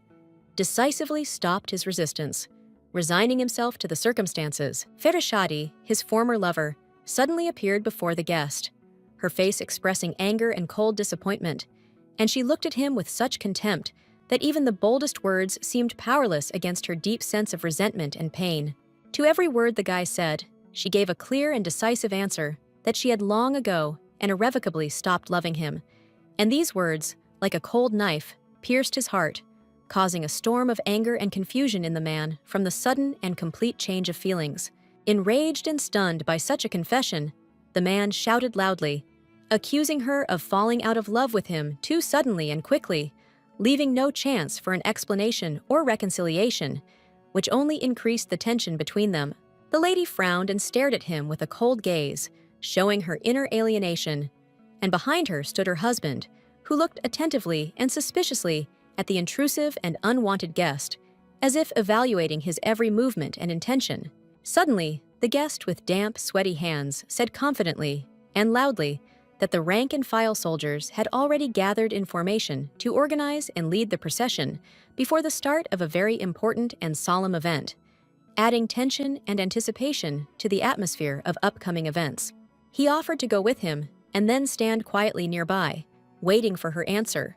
to which the lady, with obvious bewilderment and slight irony, asked again whether he really seriously believed that after everything that had happened, she was ready to go with him voluntarily. Terdeo Dene Lefirion, looking at his wife with firmness and steadfastness in his eyes, firmly told her that she was not at all obliged to listen or give in to the words of that night, since by his personal order, anyone who created obstacles or inconveniences would be immediately thrown out of the gate without any discussion. The man shuddered sharply and frowned, feeling the coldness and ruthlessness in the voice of his former lover, when she, without a shadow of a doubt or hesitation, declared that if he decided to continue to interfere in their affairs, he would be immediately, as an unwanted guest, simply removed.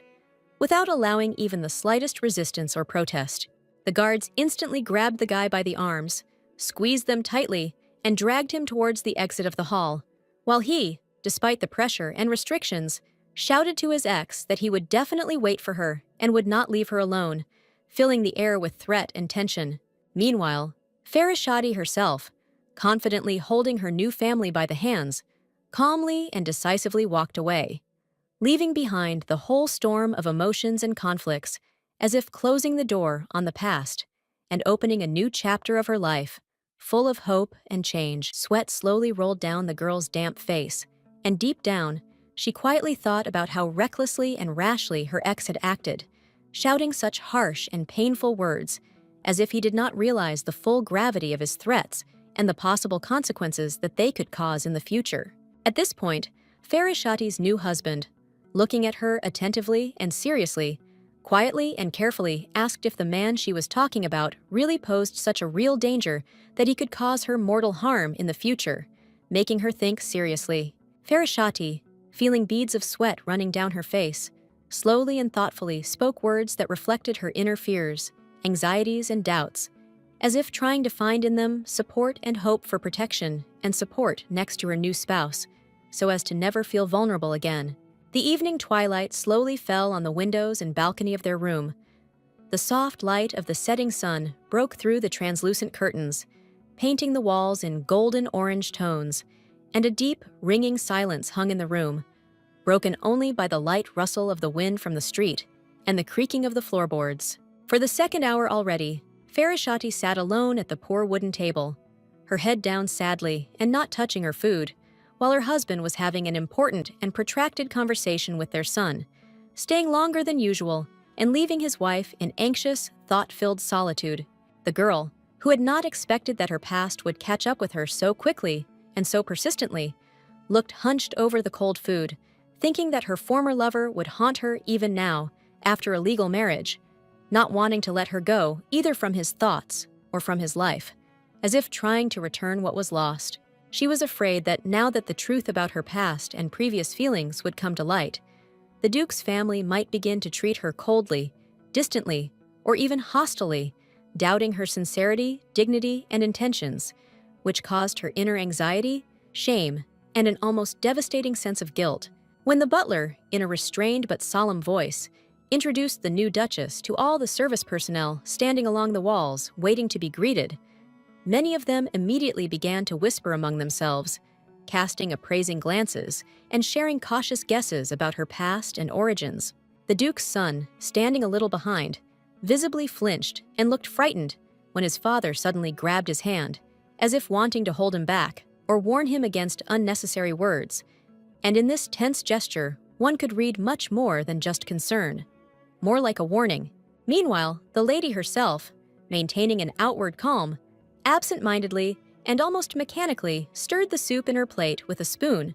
without touching the food and demonstrating that her thoughts were far away from here, completely absorbed by internal tension and growing anxiety. She winced at the loud noise coming from the next wing of the mansion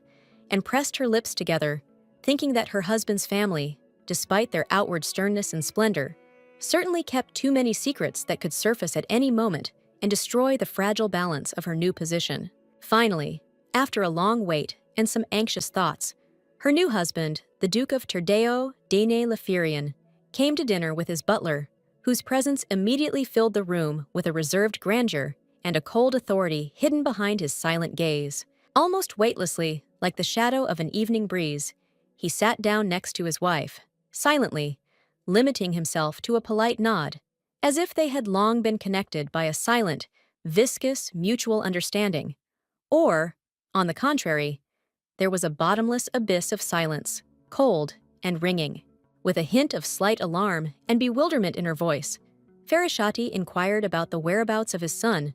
for it seemed strange to her that the boy had missed dinner, especially on such a solemn evening when the whole family was obliged to gather at the common table. Without taking his eyes off the invisible point, he made a dry remark about the boy refusing to eat dinner, and, allowing irritation to creep into his voice, he noted, as if by chance, that he was again being capricious or worried.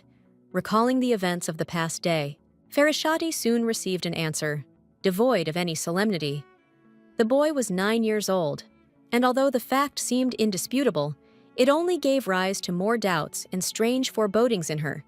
as if there was something unsaid hidden behind this number. When asked directly whether the boy was really the Duke's biological son, Terdeo Dane Lafirion did not answer a word, but merely lowered his gaze to the floor, wearily remaining silent, like a man who was driven into a corner not by fatigue, but by something heavier,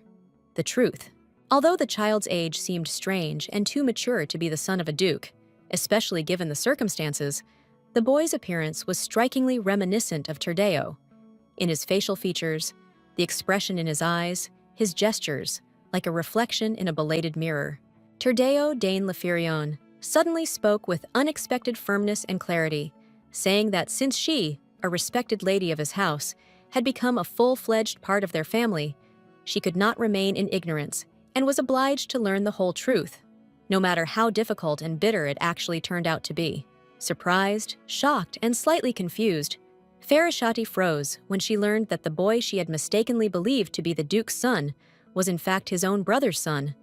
A revelation that hit her like a sudden winter squall, sweeping away all her previous beliefs and hopes. Immediately, as if a wave of shame, remorse, and inner turmoil had washed over her,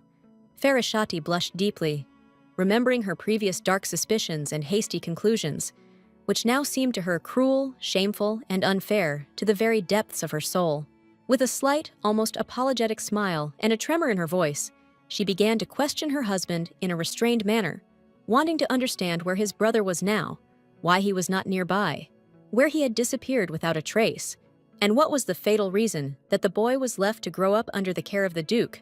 like a forgotten member of the family. The aristocrat's gaze suddenly dimmed, darkened by deep pain and bitterness, as he explained, with a heavy voice, that his brother, the boy's father, had passed away long ago, leaving behind a void that the entire family suffered from, like a wound that would never heal. Farashati stood frozen in a daze, absorbed in the touching and at the same time heartbreaking story where the boy's father died, and the mother, unable to bear the terrible pain and greater fear, ran away,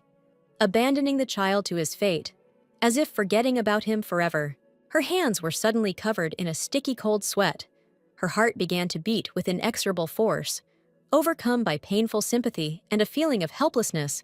as if she herself was experiencing the loss and loneliness that squeezed the boy's chest without mercy. Finally, the man,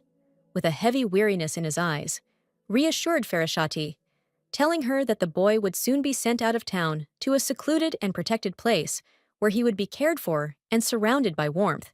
and therefore she should not worry and allow fears to take hold of her heart unnecessarily. The girl felt so uncomfortable in the guy's company that she quickly stood up from the cleared table, apologized for her unexpected behavior, and, having collected her thoughts, announced that she would leave this social event first, so as not to create any inconvenience. The noblewoman left the hall, carefully closing the door behind her, after which, with slight pride and determination, she declared to the servants that she knew the way to her chambers perfectly well and could manage without outside help, as if asserting her right to independence. The staircase was covered with a soft and velvety blue carpet, which quietly muffled the steps, creating a feeling of comfort and nobility. But despite this, the girl had been trying in vain for several hours to find the way to her chambers, slowly ascending and descending the steps. For hours now, as if in a lost labyrinth, she had been trying to find the right path to her chambers, wandering along the stairs with a blue carpet that seemed endless, and her every movement was filled with slight anxiety and confusion. Suddenly, stopping at one of the doors, the girl noticed a maid who stood motionless and silent, as if expecting something important or keeping some secret within herself, which further increased her feeling of uncertainty and anxiety in front of the unknown. The maid, holding a dimly flickering lantern in her hands, froze in place, hearing her mistress's unexpected question about the reasons for her presence here. And for a moment, there was a flash of confusion and indecision in her eyes, as if she realized the full importance of the moment. After a short pause, the maid bowed gracefully, as if saluting the newly minted mistress of the house, and solemnly greeted her, uttering words of respect and recognition, thereby opening the doors to a new stage in the life of the Duchess and her presence within the walls of this estate. As it turned out late in the evening, the obliging and always efficient maid, walking along the mosaic corridor of the ancient palace, brought dinner to the young heir on a silver tray. But he, immersed in anxious thoughts, stubbornly did not open the heavy carved doors for her. Farashati immediately realized that the majestic Cepheus Sultan La Furion, usually proud and imperturbable, was now sullen, for he must have been forced to listen to his father's harsh reproaches for long, exhausting hours, which fell on him like a heavy, almost unbearable burden. She clearly remembered how, intertwining her fingers with her new husband, she walked along the moonlit alley of the old garden, and in front of her, his thoughtful son and faithful knight stepped majestically and measuredly, as if unfolding before them a shining road into the future, full of secret hopes. Then Cepheus Sultan Lafurion, embarrassed to the depths of his tormented soul, walked along the marble corridor, his head down and his thin lips pressed into a narrow line, as if wishing to hide from the courtiers the inner storm of feelings that was seething in his heart and did not give him the slightest peace. Without thinking twice and relying on a sudden burst of sympathy, Farashati, with firm confidence and slight irritation, declared that she would personally take the dinner to the young boy. And the confused maid, bowing her head and not daring to contradict, silently left, leaving the tray in her hands. Inside the spacious room, immersed in the semi-darkness of evening shadows and silence, the boy, with his head covered with a light, almost transparent sheet on a wide bed with a carved headboard, sat quietly, sad, and unable to drive away the feeling of loneliness, anxiety, and deep resentment that squeezed his heart. Suddenly, without knocking or warning, someone cautiously entered the child's cozy room,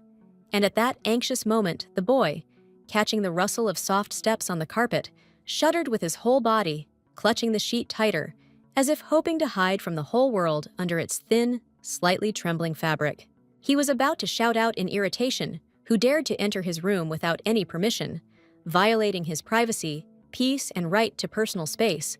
when suddenly, taken aback, he recognized in the silhouette at the door his new stepmother, the very woman with whom his powerful father had recently married. With great pomp and official speeches, Cepheus Sultan Lafurion froze, staring from under the soft, protective blanket at the unexpected guest, not understanding what she was doing there. Why exactly now, in the darkest and quietest part of the coming evening, she decided to disturb his solitude with her unexpected, and, as it seemed to him, inappropriate presence. Outside the window, behind the thin lace of the old curtains, the viscous darkness of the night was thickening, and the branches of the trees, bending in the wind, creaking and scratching the glass, whispered anxious songs, as if the castle itself had frozen in anxious anticipation of what would happen between this strange, imperfect couple, the boy and his stepmother, sitting down carefully on the edge of the wide, soft bed next to her new adopted son. Farashati quietly, but with sincere warmth in her voice, introduced herself to him, trying to speak softly, affectionately, and politely, as if she was afraid to scare off this fragile, strained to the limit moment of the first awkward acquaintance. Cepheus Sultan Lafurion said with bitterness, distrust, and barely restrained tears that the girl was probably trying with all her might to appear good and caring, only in order to later, at a convenient opportunity, earn the approval and praise of the Duke. After that, slightly squinting and curling his lips into a sarcastic grin, the boy said with obvious mockery and cold mockery in his voice that in her place he would not have dared to even come close to this room, let alone sit on his bed. Rising from his bed with a confident and abrupt movement, Cepheus Sultan Lafurion restrainedly, but firmly and with a hint of irritation in his voice, ordered the young maiden to immediately leave his personal space, declaring that her hypocritical presence here was extremely annoying to him. Despite all his bravado, arrogant tone, and desire to appear strong and unapproachable,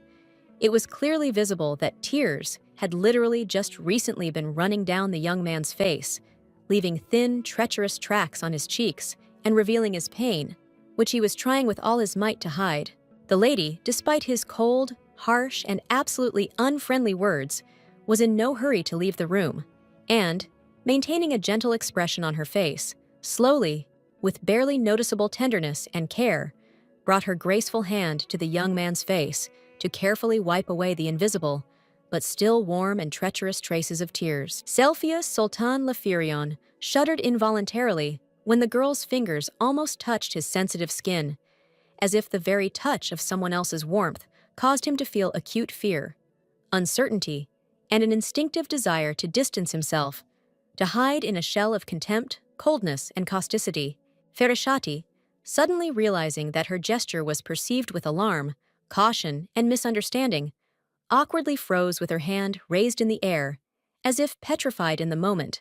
because she did not want to cause the young man any pain, or offense, or anxiety, just a little comfort, care, and simple warmth. When the boy suddenly began to tremble, his thin shoulders shaking from internal tension, fear, and suppressed emotions, the girl, embarrassed and noticeably worried, hastily apologized to him in a quiet, almost whispering voice, in which one could feel sincere confusion. But suddenly, without waiting for an answer, and as if seized by a sudden inner impulse, the boy abruptly extended his hand, grabbed the hem of her long, heavy green dress, and without saying a word, unexpectedly and abruptly pulled her along with him, as if a contradictory, painful desire had flared up in him not to let her go. Not understanding at all where exactly this stubborn and gloomy boy could lead her, Ferishati, with slight anxiety in her voice and inner confusion, tried to stop him, quietly asking him to stop and explain what he was going to do with her at this difficult and confusing moment. But after just a couple of minutes, without further ado and with a clearly darkened and gloomy expression on his face, he, with unexpected rudeness and cold persistence, literally pushed her out the door, trying not to even look her in the eye, as if she were a stranger and a completely unwelcome guest here. After this, without raising his head and looking somewhere past, Cepheus Sultan Lafirion coldly, distantly, and almost indifferently said that she should not even try to pretend to be interested in his person in the future. He did not need false participation and superficial pity or sympathy. Surprised, confused, and as if slightly struck by his words, Ferishati stepped back, took a few hesitant steps back, continuing to look towards the closed door, not expecting such harshness, cold rejection, and obvious hostility from her young relative. There, in a semi-dark corridor, with dim and flickering lighting, she was finally found by a worried maid, who ran up and said that she had been looking for her young mistress for quite some time, since she had suddenly disappeared from the sight of all the servants in the house, without any warning or explanation. Bowing their heads in respect, and at the same time with a slight trepidation, they announced to the lady that today was her first wedding night with the Duke, and therefore they had prepared refreshing and fragrant water for her in advance so that she could refresh herself and feel comfortable after the important event. Shocked and completely overcome with embarrassment, Ferishati froze in place, her eyes wide open, her cheeks covered with a delicate blush, and she suddenly remembered that she had completely forgotten about such an important and exciting event that had just happened in her life. The noblewoman stood motionless, dressed in a light and elegant white dress, right next to the huge doors in the long, quiet corridor, as if trying to collect her thoughts in order to accept and understand the seriousness and unusualness of what had happened. With her arms neatly folded across her chest, one palm pressed to her mouth in a gesture of thoughtfulness and doubt, she hoped and sincerely believed that the Duke was not at all interested in women, and that she would not have a real wedding night with him at all, leaving it only in dreams and guesses. Suddenly, the massive doors slowly swung open, and the Duke himself emerged from them, a majestic and handsome man in only a light shirt, with his hair damp from the water, whose piercing gaze immediately stopped on her, expressing unexpected surprise and slight confusion at that very moment. The lady hesitated, feeling her heart beat faster when she saw that the man was genuinely surprised by her sudden appearance and clearly did not expect such a visit at such a late hour, which made her momentarily confused and lose her composure. Covering her face with a trembling hand to hide the mixed feelings of embarrassment and confusion, Farashati quietly began to retreat, muttering through suppressed tears that she was going to leave and try to find another free room for some quiet rest and privacy on this difficult evening. However, the young man did not allow her to leave quietly. He crept up behind her unnoticed, deftly grabbed her hand, and calmly but firmly asked where exactly she was going to go now, as if warning her that no one should leave without his knowledge and consent at this important moment. The aristocrat calmly and with a slight smile explained that in the future, after their divorce, the emperor, seeing how he would yearn for Farashati, would not at all prevent him from marrying the princess, allowing everyone to follow their own path and happiness without offense or obstacles. Then, covering her face with her hands and trying to hide her tears, the lady had difficulty realizing that they would have to live together in the same room every night, which caused her mixed feelings of fear and embarrassment before the unknown future and close coexistence. The young man began to undress slowly, trying to calm his companion, quietly saying that he would not allow rumors to spread and would not violate her personal boundaries, promising a careful and respectful attitude towards her, despite all the difficulties of their situation. Farashati, with a tired voice, said that she would just lie down and sleep on the sofa, trying to keep her distance, to which Terdeo Dane Lafirian replied with a slight grin that she could do whatever she wanted, because in this house the rules belonged to both of them, and a compromise was inevitable. After that, the man slowly took off his gloves, looked closely at Farashati, and carefully recommended that they spend this night together in the same bed, explaining that tomorrow it would be difficult for them to hide from prying eyes and maintain at least a drop of privacy in this house. However, suddenly, the noblewoman realized that the guy did not take off his gloves at all, but on the contrary, he put them on even at night, so as not to accidentally poison or harm anyone, because this habit was like invisible armor and protection from accidental troubles for him. And so, finally, the newlyweds, tired from the long day and all the worries, quietly lay down together on the wide bed to fall asleep together,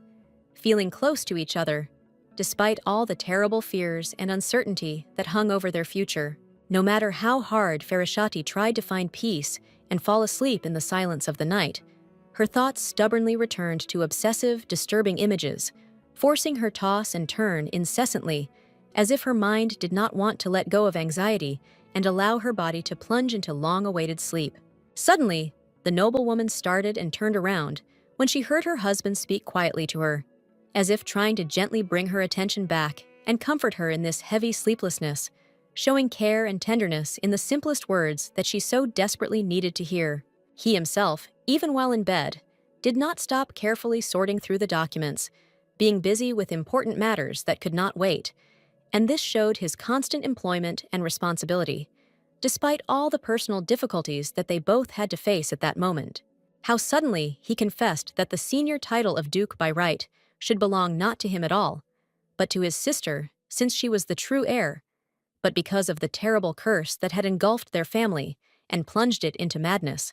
the title had passed to him unfairly. Farashati, overcome with deep shock, listened with indescribable anxiety as she was told the bitter truth that a woman, cursed by fate, had destroyed the family, plunging it into madness and chaos, and therefore the title had passed to her brother, despite all the traditions and laws of the family. With noticeable sadness and frustration, Terdeo Dane Lafirion finished his story, explaining that his relative, understanding the gravity of the situation and the bitterness of fate, voluntarily renounced the title, passing it on to him in order to preserve family dignity and peace. The man quietly explained that Circia had then reproached him for his coldness and cruelty, not out of malice, but only because she was deeply concerned about his fate and sincerely worried about his future, which made her act in such a way, full of anxiety and doubt. The lady deeply realized and understood that her husband sincerely told her all these intimate and important things not by chance, but because he sincerely worried and cared about her safety and future, trying to share his most intimate experiences and thoughts. The night shadow from the high windows spread softly across the cold floor, like a quiet whisper of time, enveloping the room in a mysterious coolness and creating a deep atmosphere of tranquility in which thoughts and feelings intertwined, making the heart beat slower and deeper. The aristocrat herself, despite her attempts to calm down, felt growing awkwardness and inner turmoil when her husband began to pour out his soul to her right in bed, revealing the most secret thoughts and feelings that he had long hidden from prying eyes. In that quiet moment, lying in the darkness and watching her own hands, she felt fear and doubt that perhaps she had been too hasty in her decision to change the course of her life and destiny towards an unknown future full of dangers and great trials. Now, having married this young man, she was afraid that her step back into the past might be a mistake, and she wondered painfully whether she had returned to her former position or had boldly entered upon a new, unknown path of destiny. She constantly blamed herself for all the misfortunes, as if she felt how all the looks of those around her pierced her through and through, full of accusations and misunderstanding, and it was these penetrating looks that made her painfully doubt her every decision and action. The lady was deeply afraid that all the coming events and inevitable troubles would again unfold exactly as they had already happened in her painful past, and that the history of bitter mistakes and painful disappointments would certainly repeat itself, bringing new suffering and difficult trials upon her and her loved ones. Most of all, the lady was tormented by the excruciating fear that her choice would turn out to be fatal, erroneous, and unforgivable, that she had put her fate on the line and would now be unable to correct the consequences that would forever change her life and bring only deep pain and severe disappointment. The Grand Duke heard his new wife crying softly into the soft pillow next to her, and the sound broke his heart, making him feel her mental pain and loneliness so keenly, as if he himself were involved in her excruciating suffering and deep sadness. After that, he looked down, filled with deep sympathy and painful sadness,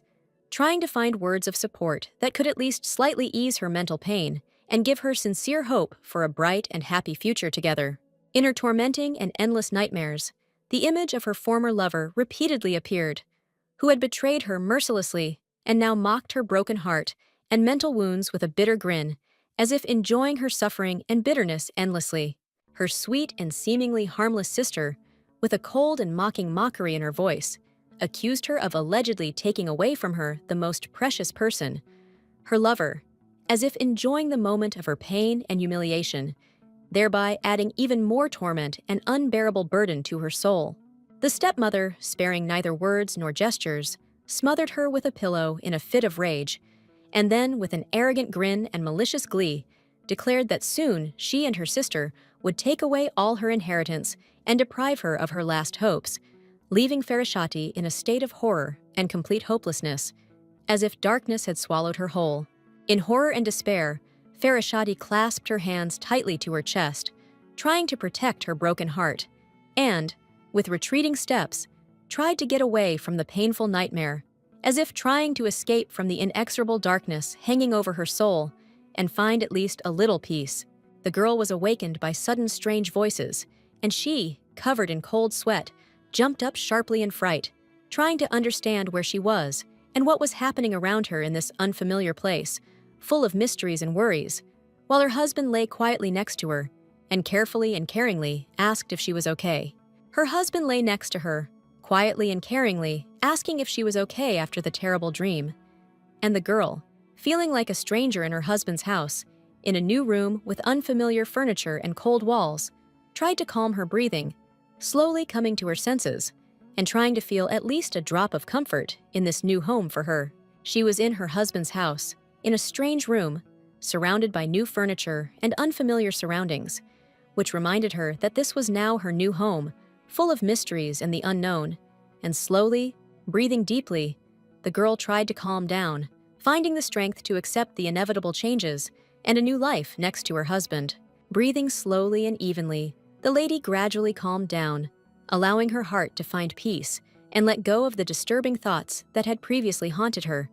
plunging her into a feeling of peace and light hope for the best. Suddenly, footsteps quietly and leisurely entered the room, echoing muffled through the quiet walls, filling the calm space with a slight excitement and unexpected energy that seemed to awaken the lady from her deep thoughts and make her listen carefully to every sound. It was a gray-haired man who entered their room unceremoniously, loudly greeting the Duke with obvious authority and self-confidence, as if he was used to commanding and demanding attention without the slightest respect for those around him. Disturbing the peace of the house, the old man began to loudly scold his former ward, accusing him of thoughtless actions and serious mistakes made in his youth, emphasizing that such misdeeds were unacceptable, especially in his presence, where the strictest discipline and order were expected. But then the man suddenly fell silent and stood awkwardly, noticing that the strong Terdeo Dane Leferian was in the company of his sweet wife, sitting with her on the bed, which clearly embarrassed him and caused some confusion. Disrupting the usual course of his words, the Duke cast a sharp and stern look at the guest, full of irritation and indignation, while Farashati, in his arms, slowly came to her senses after a painful nightmare,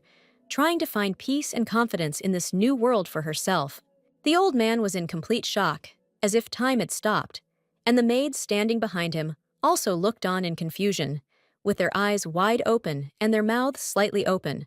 not believing their eyes and what they were hearing, as if an incredible scene was unfolding before them in the house. At that moment, the Duke's son ran up behind them, rushing forward with unpredictable energy, and suddenly hit the old man in the back, shouting loudly that he also wanted to go inside to see what was happening in the house and understand the essence of the important events taking place. However, the young boy was never allowed to enter, being told sternly and firmly that the place was too serious and unsuitable for children's eyes, which only increased his confusion and disappointment, leaving him outside the door in confusion and anticipation. Finally waking up, Farashati turned her anxious gaze to her husband, with a question in her eyes, trying to understand what had really happened and why a tense situation had suddenly flared up in their chambers, making her heart beat faster and harder. Terdeo Dane Leferion looked down at her calmly and slightly distantly, assessing the situation and her reaction, as if trying to understand whether she realized the gravity of the moment and the consequences of their unexpected situation in which they had been caught, without hiding his thoughts. Farashati winced sharply, finally realizing exactly what an awkward and compromising position they had been caught in, which sent a wave of awkwardness and embarrassment piercing her soul and made her face distort with inner horror and silent shock. The woman's face lit up with horror, as if fear and confusion were battling inside her, and there was a tension in the air, almost palpable, as if the room itself was frozen in anticipation of further events and the reaction of those around her to this truly unexpected and loud incident. A loud, sharp cry that sounded throughout the spacious mansion pierced the silence and filled every corner of the house with anxiety and concern, causing everyone present to freeze in amazement and bewilderment at what was happening without delay. In her haste to escape from her husband's tender embrace, the lady accidentally hit him with her elbow, causing Terdeo Dane Leferian to suddenly recoil, as if struck by her sudden movement and the emotions that were seething in her soul, not allowing her to remain calm and unperturbed. The morning windows opened wide to welcome the bright day, letting in the soft blue light of the sky, which gently enveloped the space and filled it with peace, despite the inner turmoil raging in Farashati's heart and giving her no peace. Farashati sat at the table, looking down at the floor, as if trying to hide from her own feelings that overwhelmed her and prevented her from concentrating, and her new brown dress seemed to reflect the mixed emotions, anxiety, excitement, and confusion that engulfed her entire body and mind. At that very moment, the old man, who had earlier unceremoniously burst into the room, loudly scolded the Duke right at the table in the presence of his young wife and little son, with harsh reproaches for the fact that the wedding had been played so suddenly and without warning close people and relatives. Later, the advisor, noticing attentively and with some alarm that something was clearly wrong with the Duke's face, asked with concern and excitement what had happened, since the Duke was soon to go to the imperial palace to perform important state duties and obligations. However, the aristocrat, as if brushing aside all worries, troubles, and unnecessary conversations, coldly rejected all questions and ordered his faithful servant Molten to immediately prepare a carriage for him so that he could set off on a long and important journey without the slightest delay or fuss. The boy sitting next to him suddenly shuddered and jumped up sharply when his uncle rather abruptly and unexpectedly announced that today he would be sent back to his native villa, which caused the child real anxiety and genuine concern for his future and the fate of the whole family. The man's hand clenched into a tight, tense fist, and through the tension came a sincere, deeply felt apology for the boy's too willful and unexpected interruption of the adult's conversation, while showing great courage and a lively interest in the event taking place. The young man deeply repented for his previous behavior, sincerely asking forgiveness from his relatives for the inconvenience caused, firmly declaring that he intended to stay in this majestic mansion and go nowhere else, as if he felt a connection with this place. Suddenly, Terdeo Dene Lafirion rose sharply from his seat, began to scold his adopted son tensely and angrily, accusing him of the fact that due to his careless actions and deeds,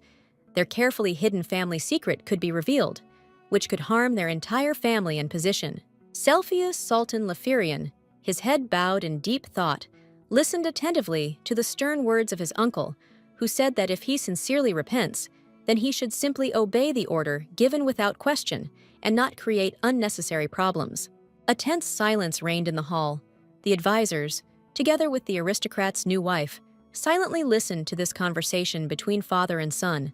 not daring to interrupt or interfere, as if the weight of understanding and expectation hung in the air, not allowing a single sound to disturb the peace of the room. Suddenly, Cepheus Sultan Lafirion decided to speak up again, asking his relative, with a slight note of resentment, why he had adopted him at all, if he had originally intended to abandon and throw him away, without giving him the slightest chance of trust or support in this family. The boy, filled with sadness and inner pain, lowered his head, trying to hide the tears that were quietly rolling down his cheeks, bitterly swallowing the pain of betrayal and loneliness,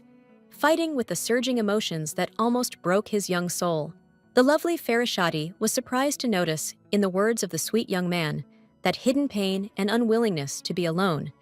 as if his heart was afraid of emptiness and loneliness, hiding its true feelings behind words filled with subtle sadness and tenderness. The adults in the room watched in silence as Cepheus Sultan Lafirion, oblivious to everyone around him, slowly and decisively walked out of the room, his footsteps echoing in the silence, as if emphasizing his inner desire to get away from everyone and everything, leaving the sadness behind. Farashati couldn't help but reproach her husband, quietly reminding him that it would be right to talk to the boy after the meal, because he hadn't eaten anything since the previous evening, and an attentive word could soften his mental pain and restore hope for understanding and support. The Duke, coldly and decisively, answered his wife that it was not her concern at all, and not her business to interfere in such matters, as if protecting himself from unnecessary worries and emotions in order to maintain an imperious, unyielding, and strict position in this complex family matter, which required absolute discipline. The man, without stopping for a moment, confidently and decisively walked away, ordering his devoted advisor to show the Duchess, who had only recently arrived at their spacious and majestic estate,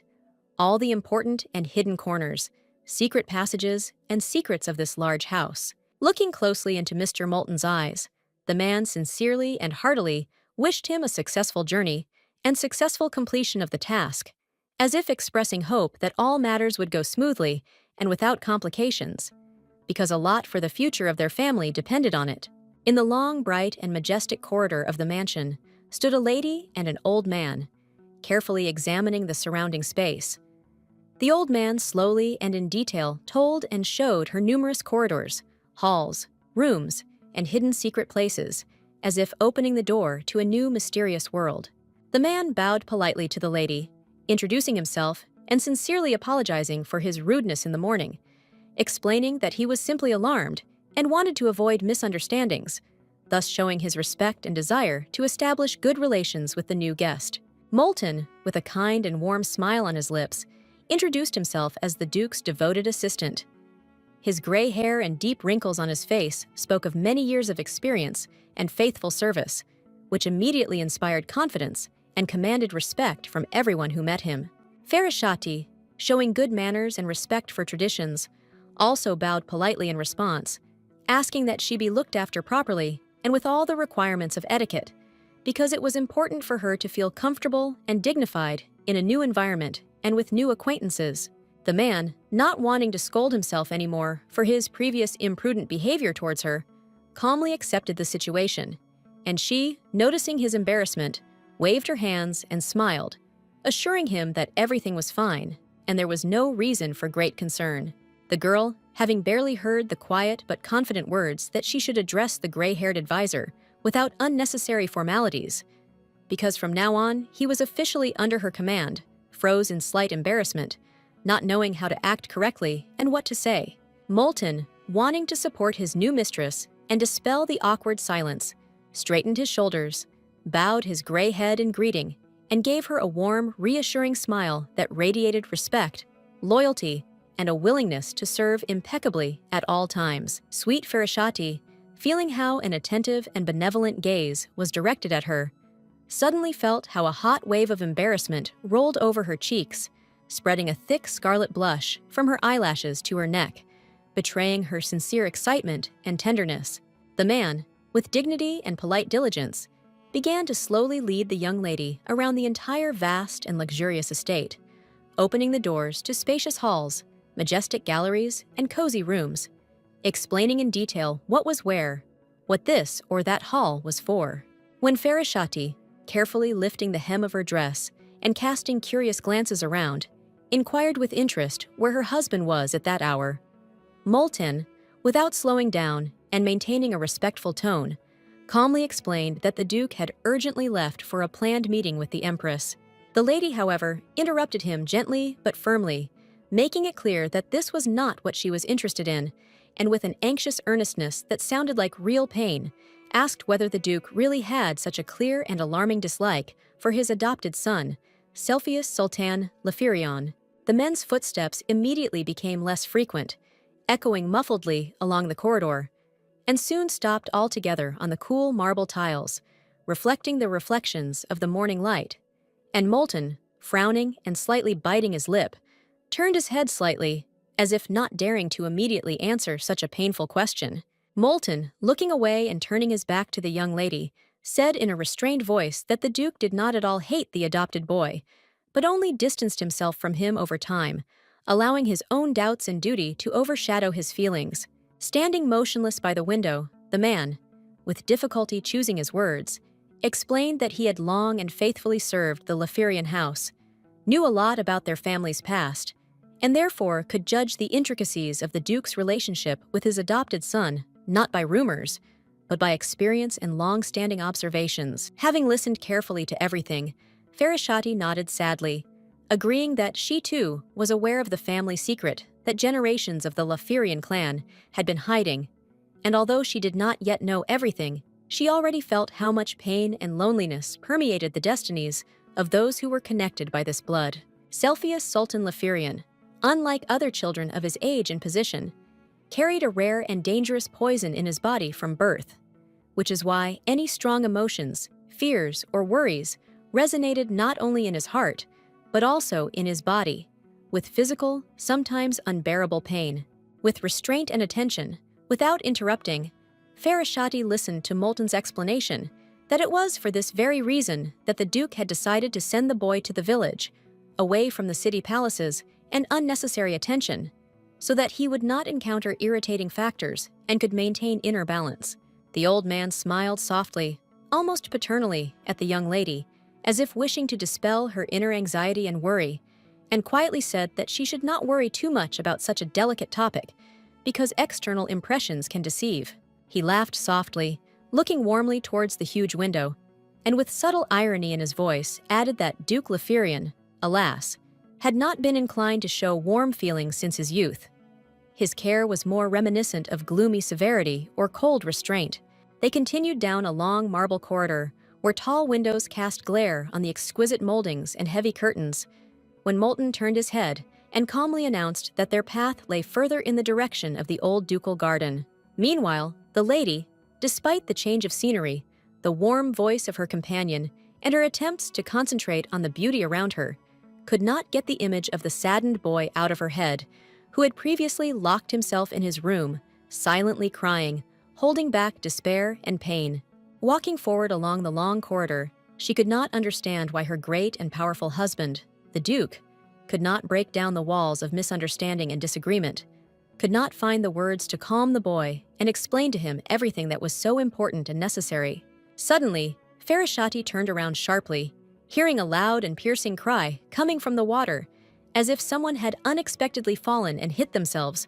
causing her heart to freeze from the sudden anxiety and vague fear that engulfed her entire being at that moment. Above, as if struck by lightning, the servants and nobles stood frozen like statues, with their hands raised and frozen, their eyes filled with confusion and anxiety, because no one could immediately understand what exactly had happened at this unexpected and disturbing moment in time. After a short pause, they hastened to explain to the lady that Cepheus Sultan Lefirion had accidentally injured his hand, as a result of which he was now forced to remain in his room where he accepted help from strangers, which for such a proud young man was a rare and unusual situation. The lady stood frozen in complete shock, as if numb, at the very moment when the advisor firmly and insistently ordered that the Duke be contacted immediately so that he could return as soon as possible and provide the necessary assistance to his son, without leaving the situation without due control and attention. Frowning, Farashati resolutely and with genuine firmness in her voice told the advisor that there was no need to turn to anyone or call for help. She herself would definitely go and provide the boy with all the necessary and professional medical care. Moulton replied sullenly and seriously that such actions would be absolutely unacceptable and extremely dangerous for her personally, reminding her that the young master's blood was poisoned, which significantly complicates the whole situation and requires extreme caution and thoughtfulness. However, the lady did not lose her head, and with firmness and confidence in her voice, reminded that she was already well aware of this circumstance, and the curse associated with the blood of the young aristocrat did not in any way affect her determination to help and protect the boy with all possible forces and means. After much thought and internal struggle, Farashati firmly, and with obvious determination, declared that in this huge castle, at the moment, there was not a single other person left who could provide the necessary assistance to the poor boy. Therefore, she was obliged to take full responsibility upon herself without the slightest hesitation. With a heavy heart and full of readiness, the noblewoman entered the spacious and slightly darkened room, carrying in her hands a large and carefully packed box of medicines,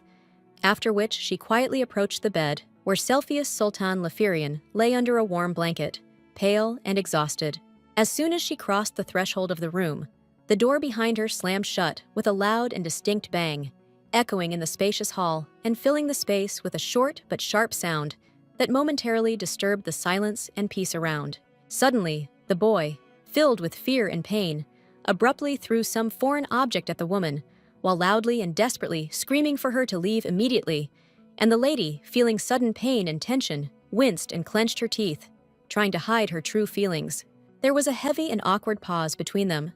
The boy, clenching his fists and breathing hard, waited for her to leave, as if afraid of further suffering, and she, stopping in place, froze, putting her hand to her face, trying to hold back her tears and maintain external calm, despite all the pain in her soul. Cepheus Sultan Lefirion, with obvious surprise and bewilderment, noticed that it was not a simple servant who entered the room, but his stepmother, and with a trembling voice and anxiety in his eyes, he quietly asked what exactly she was doing here at such an inopportune moment. Beads of sweat slowly trickled down his pale face, and almost in a whisper, afraid of being heard, he said with bitterness and resentment in his voice, did he really seem so funny or ridiculous to her that she decided to come here to mock and ridicule his weakness and suffering? Hiding deeper under the warm blanket, as if trying to hide from cruel eyes and cold words, he whispered quietly and almost hopelessly, begging her not to show the slightest interest in him, not to touch or disturb him, because he just wanted to be alone with his thoughts and pain. Farashati, clutching her head in her hands from excitement and anxiety, looked tiredly and worriedly at the boy, who really looked very bad, weakened and exhausted, as if all his vital energy was gradually leaving him in a state of complete exhaustion. The lovely noblewoman stood in the center of the boy's cramped and cluttered room, noticing the disorder around him. Things were scattered everywhere, as if the chaos reflected the internal struggle and confusion of Cepheus himself, whose world was crumbling before everyone's eyes. Lowering herself carefully onto the edge of the bed, she quietly and with sincere sympathy explained that she had not intended to laugh or mock him at all, but on the contrary, she had come to help, to treat his wounds and ease the suffering that he had so courageously endured. But suddenly, Cepheus Sultan Leferian jumped up from his bed. His eyes sparkled with despair and fear, and, unable to bear it, he ran away, loudly shouting for her to leave immediately and not disturb him, as if her presence was an unbearable burden for him. At the most unexpected moment, he suddenly noticed that the lady herself was wounded. Scarlet drops of blood were slowly flowing down her head, leaving bright marks on her fair skin, and this discovery filled his soul with fear, causing him to freeze in horror and despair at the same time. Overcome with sudden great fear, he stood motionless, realizing that he had accidentally hurt an innocent maiden, and his wide-open eyes reflected the depth of shock and regret that was seething in his heart like an unquenchable storm of emotions. The boy trembled all over with horror, looking at the scarlet blood, which he was afraid to see even in his worst dreams, reproaching himself for what had happened, while the lady, gritting her teeth and clenching her hand on her head, tried to gather her will into a fist and hold back the unbearable pain. After what had happened, he bowed deeply before the lady and humbly asked her not to divulge to the Duke what had happened, warning that otherwise he could be severely punished and possibly expelled from the estate without the right to return. Gently and understandingly, noticing the obvious fear in the boy's eyes, she reassuringly said that Cepheus Sultan Leferian need not worry. Everything was already behind her, and she would not say a word to anyone, keeping what had happened a secret and protecting him from unnecessary worries. Carefully opening the box of medicines and instruments, she began to carefully and tenderly treat the boy's wound, carefully lubricating and bandaging his arm with sterile bandages, trying to do everything possible to ease his pain and speed up healing. She was sincerely glad to see that the wound on his hand was very small and not as deep as she had feared, which gave her sincere hope for a speedy recovery and relieved her of difficult experiences. Holding the boy's hand, she quietly and gently suggested to him that if he did not want to return back to the villa, she would be ready to help him with this and try to convince the Duke to leave him here, where he would be under her protection and careful supervision. Young Cepheus Sultan Leferian, lowering his head and thoughtfully looking at the floor, quietly asked himself, as if in a whisper, why the lady was showing such concern and why he needed her participation and help so much at this difficult moment in his life. Upset and with concern in his voice, as she carefully treated his wound, he timidly and slightly depressed asked if he really looked so helpless and worthless that those around him considered him incapable of anything meaningful and important in life. After that, he harshly and rudely ordered her to immediately finish the bandage and leave, repeating in a strangled voice in his soul that everyone around him seemed as if he was truly worthless and incapable of achieving anything worthy and significant in his future. Sitting opposite the young man, Farashati carefully and with sincere concern asked if the Duke himself had really spoken such rude and cold words to him, to which Cepheus replied with quiet bitterness that such conversations and rumors had long been circulating everywhere, like the whispers of shadows in the castle, haunting him every day. Finally, the girl carefully and with great caution completed the bandage, gently removed her hands, ceasing to hold the boy's hand, exhausted by pain, as if letting him know that now he could relax a little and not be afraid of further touches, to feel at least a little relief. Cepheus Sultan Leferian was silent, depressed, and deeply upset. His gaze seemed dull and tired, as if the whole weight of the world had fallen on his fragile shoulders, leaving his soul in the darkness of hopelessness and loneliness, from which it seemed there was no way back. Suddenly, unexpectedly, strong childish hands grabbed him by the cheeks, squeezing tightly, as if trying to keep him from falling, and then pulled him in different directions, causing the boy to feel shock and bewilderment at what was happening, as if the world around him had suddenly turned upside down, confusing and disconcerting him. Farishadi loudly and decisively declared that it was thanks to her intervention and courage that she was able to drive away that vile and treacherous knight who threatened them,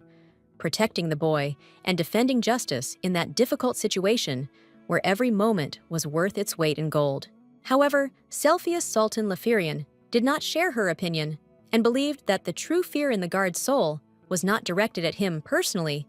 but only at his father himself, whose strength and authority inspired awe and respect, causing him to fear not his son,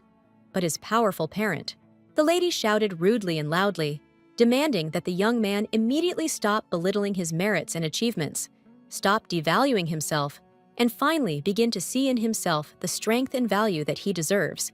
because only in this way will he be able to gain confidence and cope with all the trials. After which she added that she used to think exactly the same as he did, that he was good for nothing, but now she had completely changed her mind,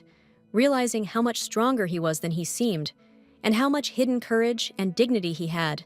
which he himself did not yet suspect. Sitting next to him, gently hugging the boy's cheeks, she softly said that there would be no sense or point if he continued to mutilate himself and give up, because only faith in himself and strength of spirit would help him overcome all difficulties and emerge victorious from any situation. Young Cepheus Sultan Leferian looked at her with a surprised and touched look, barely holding back tears. Red and confused, he was deeply touched by her care and kindness, which warmed his heart and gave hope for a better future. However, the girl suddenly turned away from him and firmly stated that when the Duke returned, they would definitely talk to him to convince him to let the boy stay here and not leave, because he would be better and safer here during this difficult period. She then slowly turned to the young man and carefully asked him if he was truly completely satisfied with the decision he had made, trying to understand his feelings and make sure that he felt supported and confident in this important step that they were about to take. At that moment, Cepheus Sultan Leferian extended his hand to her, carefully wiping the blood from her head, quietly saying that she was very dirty, but his voice did not sound irritated, but tender and sincerely grateful for her care and attention. Despite the pain, seeing how the boy, despite his worries, still allowed himself to be taken care of, she tried to gently reassure him that everything was okay, that he was not alone,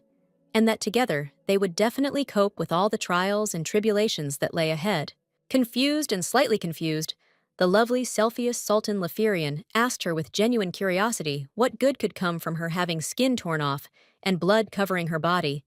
causing him concern and deep bewilderment. The girl, smiling joyfully and a little shyly,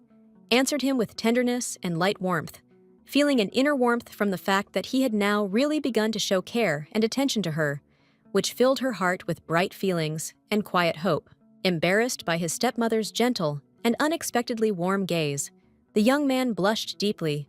awkwardly looked away, as if afraid that she would notice the timid confusion of his heart, and with trembling fingers clutched the edge of the blanket, trying to completely hide his embarrassment. Plucking up his courage and still feeling his cheeks flush hotly, the boy quietly asked if the noble lady really did not know that a dangerous poison flowed through his veins, capable of injuring anyone who inattentively touched his blood. Farishadi, smiling softly and looking straight into the confused eyes of her companion, confidently assured him that everything would be fine with her body, and even an accidental drop of his poisonous blood would not harm her, because this insidious poison did not have a special effect on her. Taking the boy's warm palm into her own, she immediately noticed that the tips of his fingers were scratched and studded with tiny wounds, as if the young owner of the room was desperately squeezing an invisible blade, trying to hide the pain and shameful tears from prying eyes. But before the beauty had time to take the healing ointment out of the first aid kit, a sharp pulsation roared in her temples, and a scarlet stream suddenly burst from her nostril, burned her lips with a metallic taste, and dripped onto the snow-white bandages, loudly proclaiming her weakening strength. The young man, shocked by the weakness of his savior, was frozen with horror, but stepping over his own pain, he rushed forward and caught her falling body before it touched the cold floor, and in his eyes a desperate, touching concern sparkled, almost to tears. The noblewoman suddenly remembered, with an unexpected shudder, how just a moment ago the young boy had touched her forehead with his hand, and at that very moment it dawned on her with terrifying clarity that his blood, possessing destructive power, had penetrated through the open wound. Her eyes widened sharply and noticeably in silent horror, as if a deep abyss had suddenly opened up before her, because the realization that poisonous blood was now pulsating in her body seemed to tighten around her chest like a chain, causing trembling and barely restrained great fear. Cepheus Sultan Lafirion, noticing how pale and weak his patroness had become, asked with deep concern and anxiety what exactly had happened to the lady, while she, wheezing from lack of air and painful tension, tried with all her might to calm the young man and hide her own vulnerability. And Farashati, feeling that the world around her was dangerously spinning and clouding her consciousness, with all her might clenched her fists until they hurt, trying to stay on her feet so as not to frighten her charge, while hot blood relentlessly oozed from her nose, reminding her of the fragility and mortality of human flesh. However, her inner stubbornness and willpower were powerless against her growing weakness. Her strength suddenly left her, and like a tender doll broken in the hands of fate, she fell unconscious at the feet of the young man, her body silently sliding across the cold marble. Cepheus Sultan Lafirion, a man accustomed to enduring any trials with dignity, suddenly froze in complete shock, as if chained, his youthful eyes filled with horror. His breathing became intermittent and ragged, and thoughts, like frightened birds, darted around in his head. The girl stood alone in the darkness, her dress rustling softly and swaying slightly in the dim light,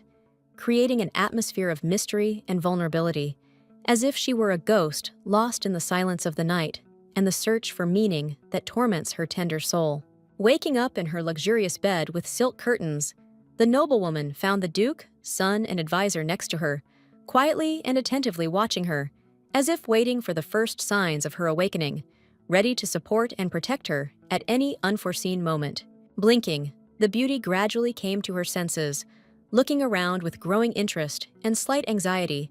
her consciousness slowly returning from the depths of sleep, filling the space around her with warm light, hope, and a premonition of new trials for the coming day. Her husband, bowing his head with gentle concern and a slight worry in his voice, gently asked how she was feeling after her night's rest, wanting to make sure she was well and ready to face the new day together, strengthening their bond and understanding. She herself clearly remembered and distinctly saw in her mind the disfigured and distorted face of the young man, who screamed desperately and shouted loudly when she suddenly fell, plunging everyone present into deep anxiety and hopeless fear for her life, as if time had frozen for a moment. She was well aware and understood that she had been poisoned by a deadly poison that had entered her blood through the young master, and she realized with horror that this poison was extremely strong, insidious, and merciless, capable of slowly destroying health, depriving the body of vitality without the slightest mercy. Tired and weakened, leaning on her weak arm, Farashati shuddered with relief, feeling that she was still alive, and this short, but such an important moment of awareness of salvation filled her exhausted heart with a slight hope, although her strength was still far from complete and final recovery. When suddenly, Cepheus Sultan Lafirion, standing quietly and motionless behind his father, asked in a quiet but confident and penetrating voice whether the lady was really alive, and his words pierced the tense air filled with anxiety, causing everyone to freeze in oppressive anticipation of an answer. The man calmly and gently reassured the boy, assuring him that there was no need to worry, because their ward Farashati was immune to their poison, and therefore no danger posed a threat to her, which gave everyone great relief and strong hope. The noblewoman decided to intervene and spoke up, trying to calm the boy down and give him a sense of confidence, but her attempt was interrupted by harsh and powerful words, depriving her of the opportunity to convey her support and sincere compassion in this tense moment. Terdeo Dane Lafirion scolded her sternly and firmly for acting recklessly in trying to help the boy, reminding her that such a risk could have cost her her life, since the poison that entered her body was extremely dangerous and could cause irreparable harm to her health. With her head down, feeling guilty and slightly embarrassed, the woman apologized guiltily to the guy, admitting that she had indeed made a mistake and had not thought about the consequences of her actions,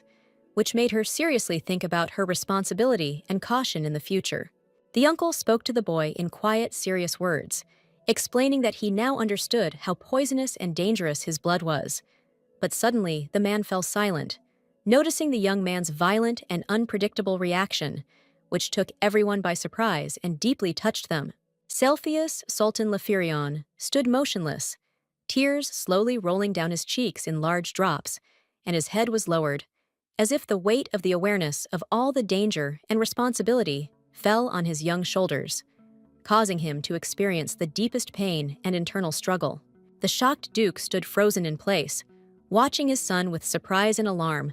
because he had never seen the boy cry before, and now he looked confused and depressed, as if the boy's inner world was collapsing before the eyes of everyone present in the room. Quietly and with pain in his voice, Cepheus Sultan Lefirion whispered that he was going to return to the villa, would no longer contradict his uncle, admitting that he was completely right and realizing that he really was dangerous. And now he had to accept this hard and inevitable truth for the sake of his own future. Quietly and timidly, he apologized to the man standing in the middle of the entire room, speaking with a heavy sense of guilt and sincere remorse,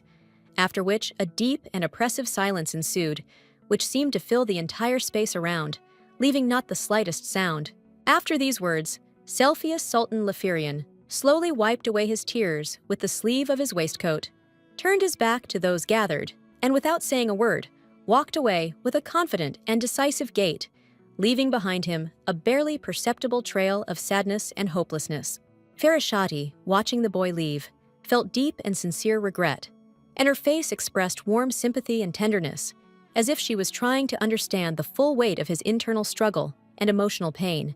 which he so carefully hid from everyone around him. Without thinking twice, she rose smoothly from her seat, allowing her long, golden thread-like red hair to flutter freely in the wind,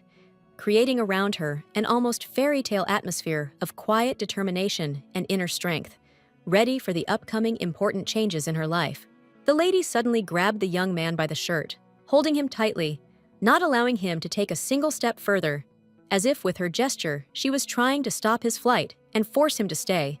despite all the internal struggle and uncertainty burning in his eyes. A surprised Cepheus Sultan Lefirion staggered, barely keeping his feet, when a woman's hand suddenly pulled him back, as if an invisible thread connected them, making him feel like a prisoner of his own feelings and unresolved emotions that he had tried to hide for so long. The surprised boy quickly turned around, and transparent drops slowly flowed from his red eyes, reflecting all the pain and confusion that he tried to contain,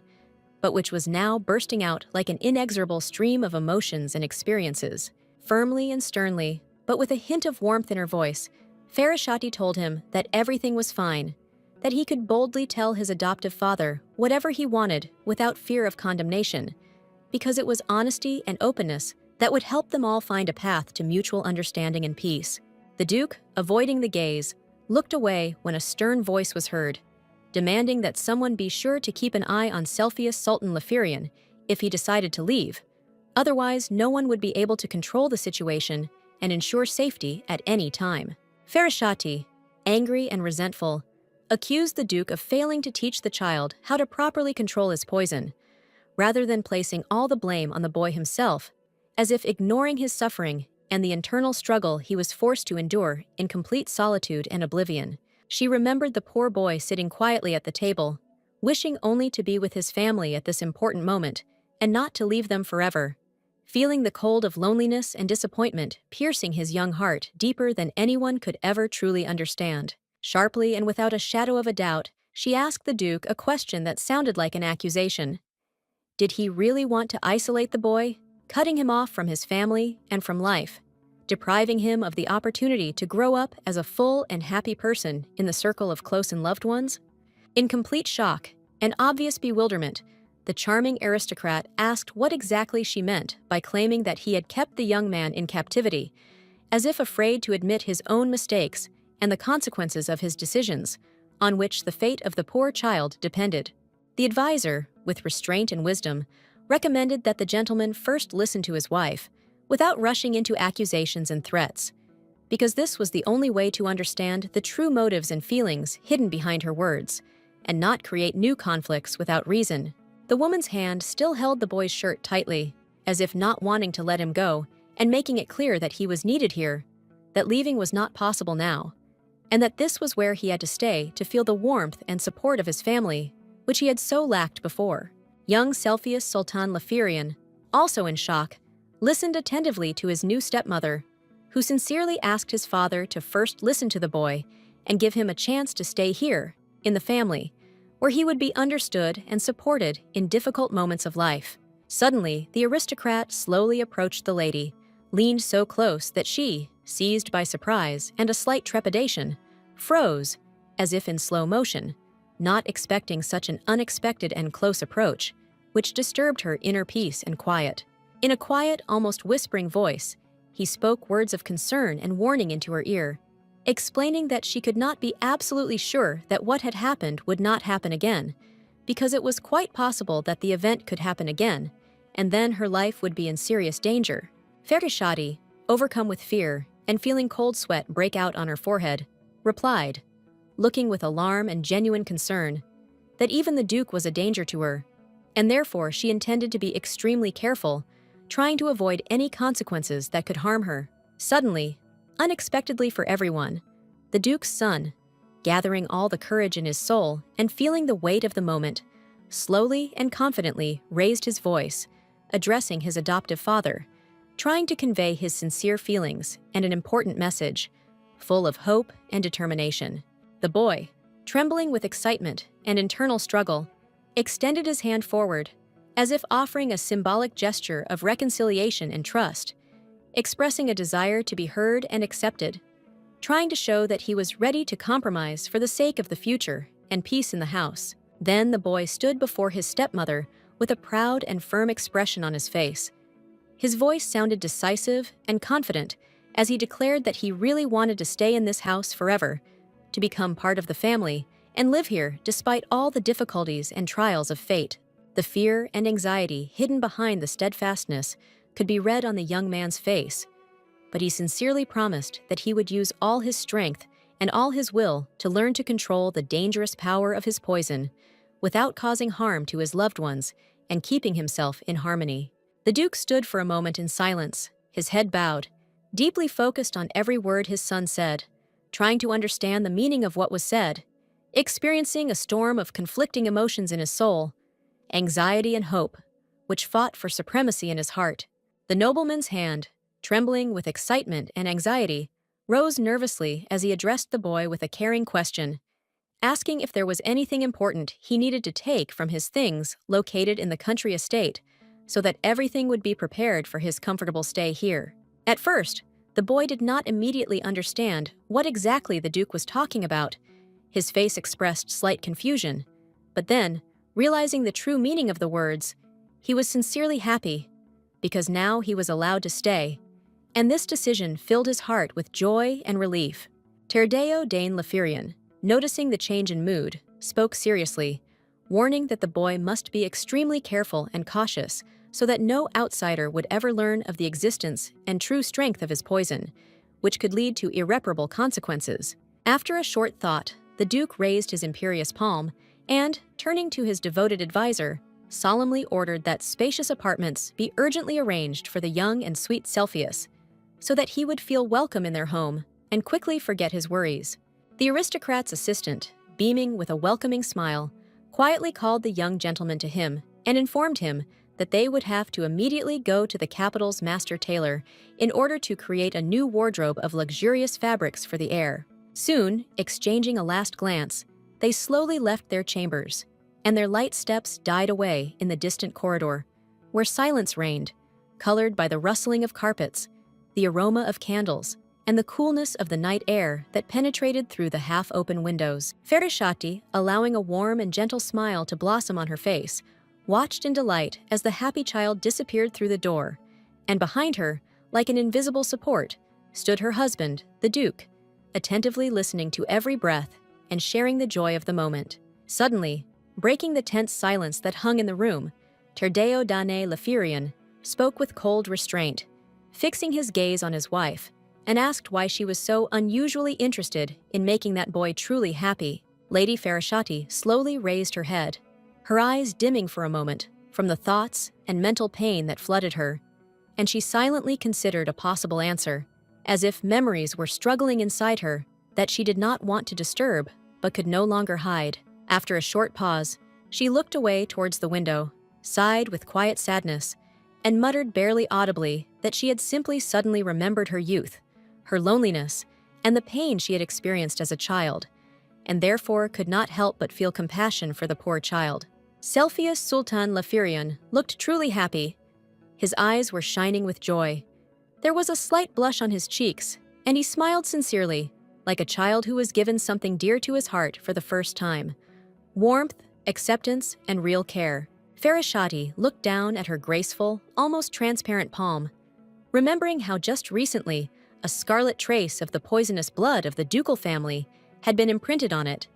and with inexpressible horror, she realized that only one step separated her from death, which could be painful. A cold, sudden fear gripped her shoulders, and holding her breath, the lady realized that death could overtake her suddenly, like a shadow without warning, because the boy's poison was strong, and one accidental touch would be enough to cut short her fragile and small life. The huge old mansion seemed gloomier than usual when the evening sky was covered with heavy clouds, thickening the gray haze over the earth,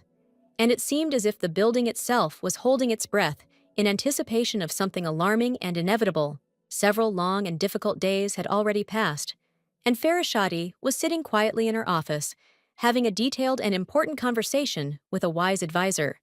when suddenly her thoughts and speech were interrupted by someone's voice, penetrating the silence like a warm wind and causing her to shudder slightly. From the very early morning, two unexpected and long familiar guests came to her unexpectedly.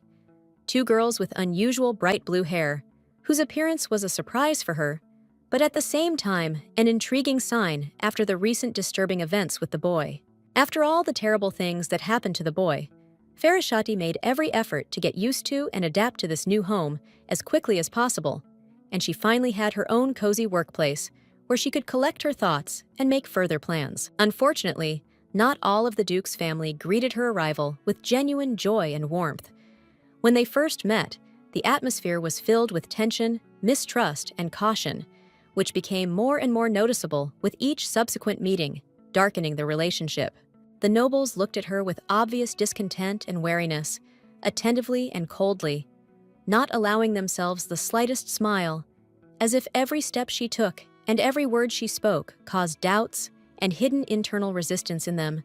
creating a tense and gloomy atmosphere in the hall. The new Duchess, despite the anxiety and overwhelming fear raging within her, showed incredible willpower, carefully restraining her emotions in order to remain calm, keep her face, and not show the slightest desire to leave this difficult and alien environment. In many ways, she was helped by her husband's wise and noble advisor, who patiently instructed and supported her, helping her to build the right relationships and find a common language with other family members and the nobility, easing her position in the new home. The old counselor was no stranger to Farashati's fate, and his concern that the Duchess should not be in danger or die again was genuine, for he understood how fragile her situation was and how important her safety and well-being were to everyone. Standing among endless rows of ancient books in the spacious library, the nobles animatedly discussed the latest events, sharing rumors and guesses, absorbing every word with interest, as if every new piece of news could radically change the course of their lives and the fate of the house. The first and most important thing for the lady was that she learned that the estate, located in the capital, and for a long time the envy of the neighbors, had finally passed into the possession of her husband's family.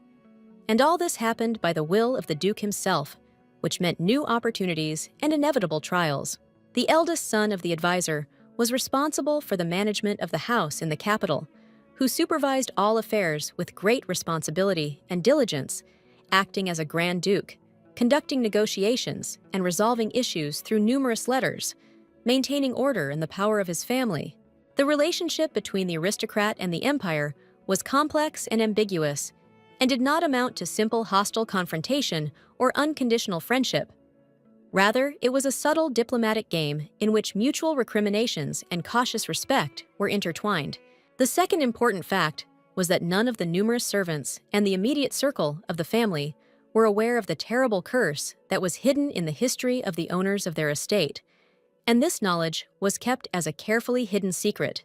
accessible only to a few. Only one person knew the truth about the curse: Moulton, who had served the Duke's family with devotion and loyalty for many years, guarding secrets and protecting the family from unnecessary worries,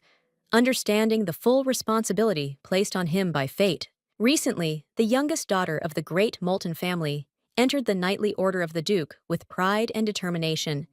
which became an important event for the entire family, filling the hearts of their loved ones with pride and hope for the continuation of valiant traditions and glorious deeds. As the elder spoke of his daughter's achievements, his face lit up with happiness and satisfaction, reflecting the depth of his pride that his descendant had been able to achieve such a high and honorable position in the knightly order, proving her strength and devotion. The third fact, no less significant, was that her husband, in his position of power and responsibility, had ordered that blood be taken from the young knight for testing in order to understand why the curse of poison, which usually affected all of the family, had no power over her and did not cause harm. The lady, not fully understanding the reasons for her unusual immunity to the poison, nevertheless showed wisdom and prudence in allowing the doctor to carry out all the necessary medical procedures and examinations to determine the reasons for her resistance and protect the future of the family. The quiet, even tick of the antique clock on the wooden table monotonously counted off the endless minutes, as if reminding us of the inexorable and merciless flow of time, which slowly but surely carried all events into the distant past, leaving behind only memories and the quiet rustle of yellowed pages. The lady felt deep satisfaction and great peace, lying on a soft sofa in a spacious estate, enjoying the long-awaited rest and peace that she so rarely managed to find in the hustle and bustle of everyday worries and various duties. Interesting books and important documents were neatly scattered on the table, which testified to constant employment and a desire for knowledge, as well as continuous work that required attention and concentration, even in moments of rest. Farashati was truly passionate about learning and discovering new things, so she regularly visited the rich library of the estate, where she immersed herself in reading with trepidation and attention, discovering the endless expanses of knowledge and wisdom that inspired her. She deeply and sincerely hoped that, having acquired the necessary knowledge and valuable experience, when she left her husband under contract, she would be able to successfully manage the vast lands that she inherited from her father, the Count, and justify the expectations and hopes of her family placed on her. Suddenly, when the conversation with the advisor was in full swing, a soft but insistent voice interrupted their long conversation, informing that unexpected guests had come to the lady, and now the time for discussions would have to be postponed until a more convenient moment. The lady slowly sat down on the sofa, and opposite her appeared two noblewomen in mustard dresses, who brought with them respectable guests, after which they left the room, hiding behind the door and not expressing the slightest interest in further communication. The former stepmother, and next to her, her half-sister, who had once betrayed her and doomed her to a bitter death in her previous reincarnation, now sat decorously opposite the young lady at a carved tea table, measuredly sipping a fragrant jasmine infusion. Farashati, hiding the unbearable storm of memories in the depths of her soul, sat with her face slightly turned away and her gaze fixed on the pattern of the silk tablecloth, because if she only lowered her eyes to the traitors, unnecessary and dangerous suspicions would immediately arise. In the midst of the silent confrontation, a thin-walled porcelain cup sat on the polished table, from the neck of which a smooth, transparent swirl of fragrant jasmine steam slowly rose, like a ghostly curtain gracefully separating old enemies. It was during that dark time that she cast a fatal stain on the reputation of her former family, when, driven by rage and wounded pride, she mercilessly ordered her former lover to disappear beyond the gates of the estate, severing all ties with him forever. The lady, pierced by 1,000 memories and holding back the tension in her voice, tried to maintain a proud posture when she calmly, but with icy detachment, asked the question, why, after such a long and painful silence, did they decide to appear again, and what reason made them cross the threshold of this house? The noblewoman, whose face had grown pale in the shadow of past shame, shuddered all over and shifted uncomfortably in her chair, when the other girl, whose excitement could not be concealed, set a porcelain cup down on the table with a sharp clink, breaking the fragile and anxious silence in the room. Quite unexpectedly, as if under the pressure of memories, the old stepmother burst into tears, stumbling over her words. In a trembling voice, she began to beg her adopted daughter to forgive her for those terrible actions, for running away, for indifference, and for the years of lost love. She began to complain bitterly and sigh sadly, as if trying to justify herself and find an excuse, saying that, apparently, she had paid too little attention to Farashati since she had once decided to run away from her, pressing her hands tightly to her chest, as if protecting her broken heart. The woman, covering her face with her hands, lowered her head and slumped heavily, sobbing from pain and sincere remorse, admitting out loud that she had not even bothered to congratulate the lady on her wedding properly, thereby missing an important and touching moment of reconciliation and warmth. Farashati did not expect to hear these belated and dubious apologies from her stepmother, because deep in her soul, she had already let go of all hope for sincerity, understanding, and support, knowing that old wounds cannot be healed with empty words and regrets. She clenched her fist in front of her, trying to contain the wave of emotion and anger as she looked at the woman, trying painfully to understand whether she was truly repentant, or if this was all just a carefully staged performance designed to deceive and hurt again. When the lady suddenly rose from her seat, the stepmother, completely unable to react, stretched out her hand forward and burned herself with hot, almost boiling tea, the drops of which burned her delicate skin, causing a sharp and unbearable pain that instantly engulfed her entire palm. The sudden and sharp pain made the noblewoman unable to hold back her tears. She began to sob, her voice trembling with fear and excruciating pain, and her youngest daughter, who was standing nearby, hurried to approach, carefully hug her and try to gently calm her down, tenderly whispering words of comfort and support. Meanwhile, the aristocrat, slightly bowing her head with obvious concern and care in her voice, carefully asked Farashati if she had suffered from this burn, if she was okay, if she had burned herself accidentally, because such sudden incidents could lead to unpleasant and serious consequences. After that, she carefully approached her ex-daughter and quietly said that she should immediately call a doctor,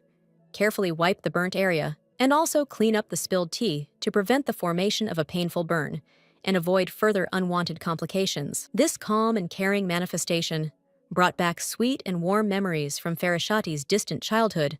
when her stepmother at the same moments took care of her just as tenderly and affectionately,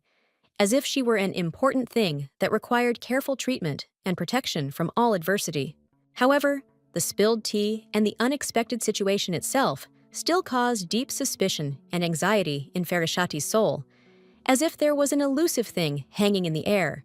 a hidden tension that she could not ignore and completely let go of from her heart. The stepmother woman continued to behave kindly and caringly, as if trying to restore the previous trusting relationship,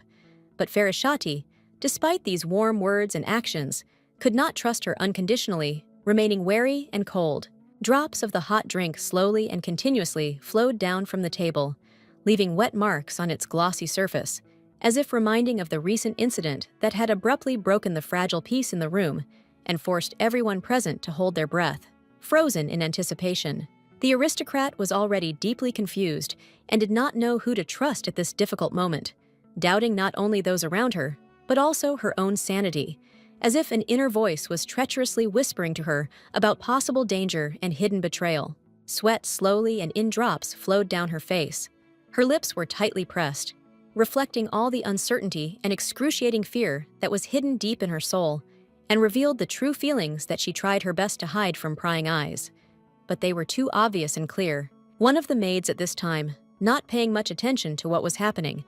methodically wiped the window with a rag, quietly whispering with her neighbors and discussing the long-awaited arrival of the Duchess's new family, as if trying to distract herself from the heavy and tense atmosphere and find at least a little long-awaited lightness. Another maid, with light hair like threads of sunlight, carefully noticed that the faces of the aristocrats looked strange, unusual, as if hiding something deep and disturbing, which immediately attracted her attention and made her think. Then the stepmother's face showed ferocity and hidden anger,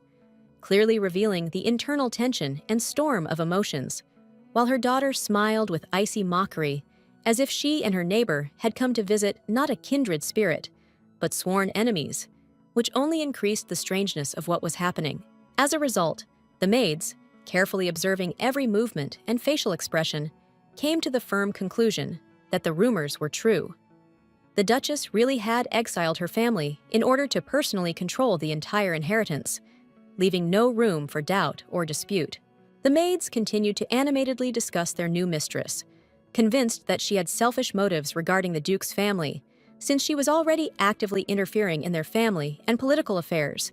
as if trying to strengthen her influence by any available means. Many among the servants and courtiers whispered that Farashati had managed to charm the noblemen with her gentle, innocent, and at the same time attractive behavior,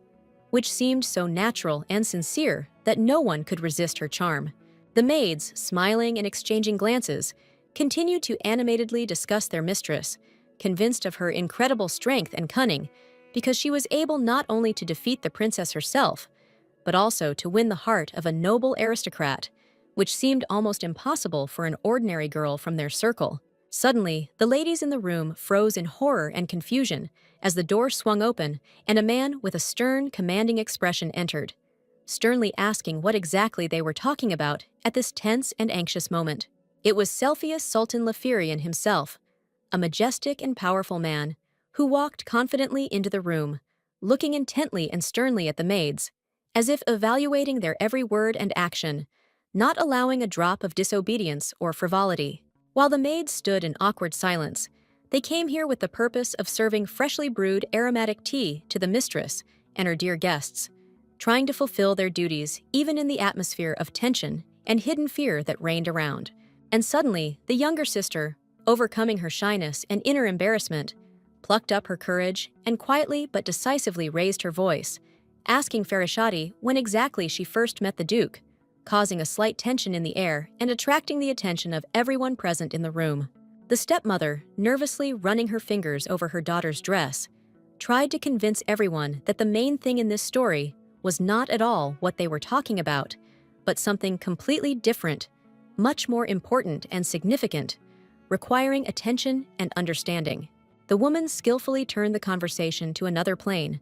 declaring that sinister and malicious rumors were spreading in high society that she had driven away her own family only in order to take sole possession of all their rich property and leave nothing for her heirs. Farashati sat motionless, listening to her ex-mother's speech, who assured that she did not share such suspicions, but these dark rumors still caused her anxiety and wariness, forcing her to doubt the true motives of what was happening. After this, Mother began to talk about how the Duke was apparently extremely strict and demanding of her, since he forbade the entire family to meet with her more often than allowed, which only exacerbated the tension and alienation between them. After these words, she smiled a soft but slightly mocking smile and said that in order to observe noble customs and traditions, every nobleman at least had to pay tribute to the one he took as a wife, showing respect and care, as required by all the rules. The noblewoman, continuing to listen attentively and watch her stepmother, gradually began to understand that behind this polite speech there was a simple and selfish desire to get more money, power, or some material benefits from her, which caused her to become increasingly suspicious and distrustful. Her sister, smiling slightly and trying to sound convincing, began to justify herself and explained that the city had become too crowded and noisy, so it would be better if they stayed to live with their uncle, because that way they would not bother anyone and would create fewer problems for everyone around them. The noblewoman sat motionless, as if rooted in her chair, still silent, clutching her hand to her chest, as if holding back a storm of feelings and memories that were increasingly taking hold of her heart and mind at this difficult, tense, and painful moment. The relative, as if not noticing that the lady had become worse and that it was becoming increasingly difficult for her to listen, continued to speak with the naive confidence that her former lover was still passionately in love with her and could not forget her, despite all the circumstances and the time that had passed. Suddenly, a wonderful, soulful voice crept into the room, and at the same moment a man entered, interrupting their conversation and causing everyone to instantly turn their close attention to him, as if the air around them had changed in an instant, filling with tension and anticipation. All the noblewomen suddenly shuddered and simultaneously turned sharply towards the unexpected voice, as if not expecting such a sudden intervention, their eyes filled with anxiety and surprise, reflecting all the tension of the moment, as if time slowed down around them. Farashati let out a quiet sigh of relief and carefully stepped back towards the massive door,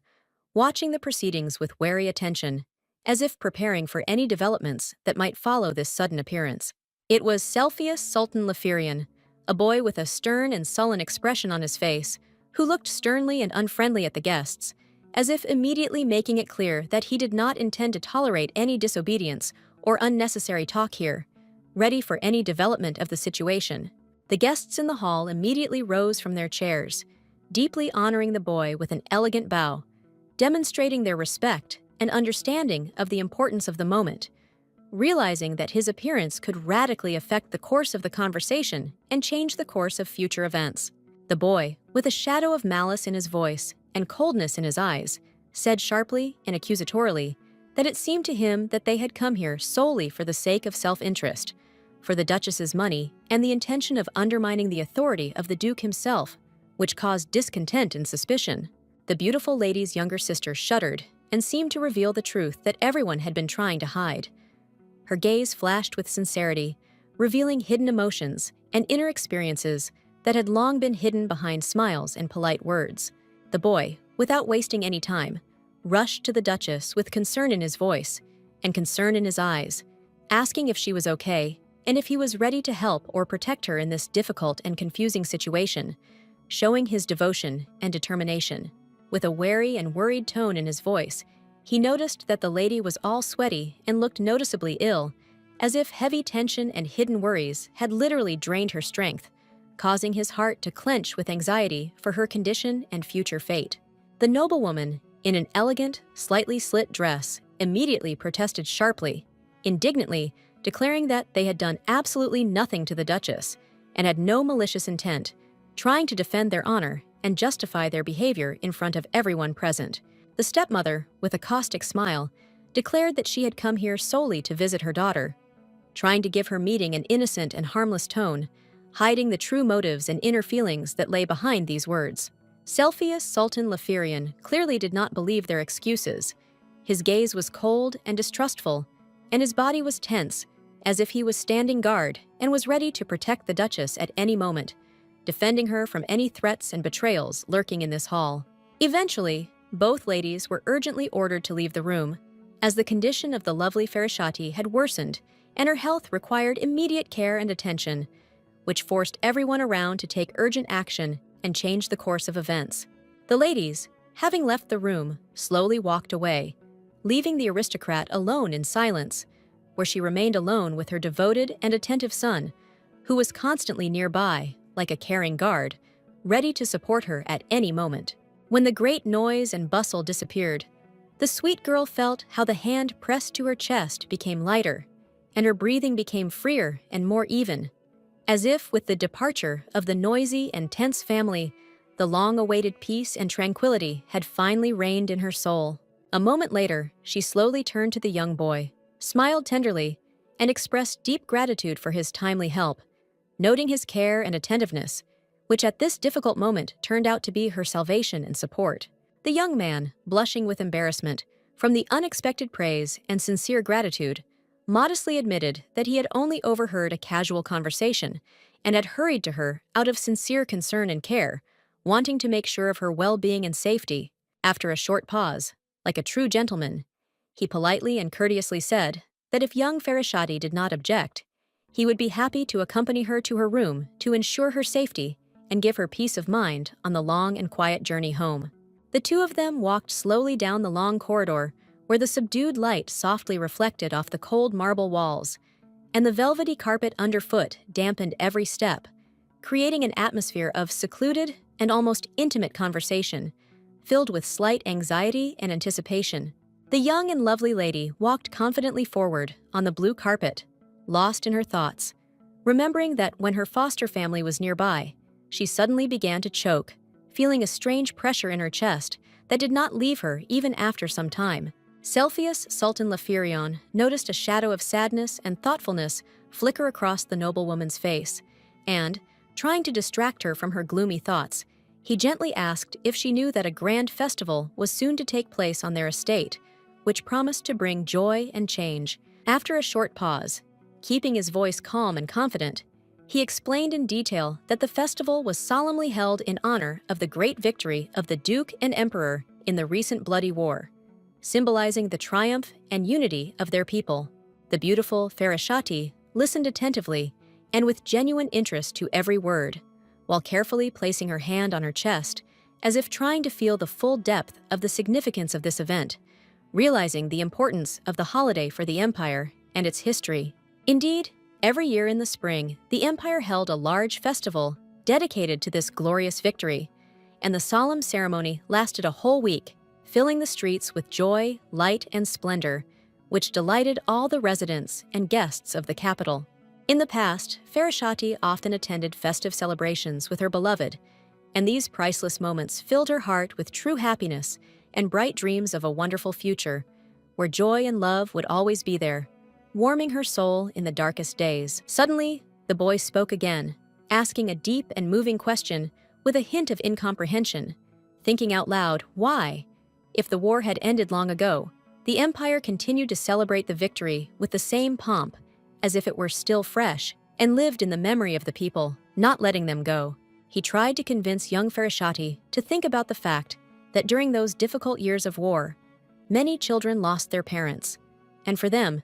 this was most likely not a reason for joy,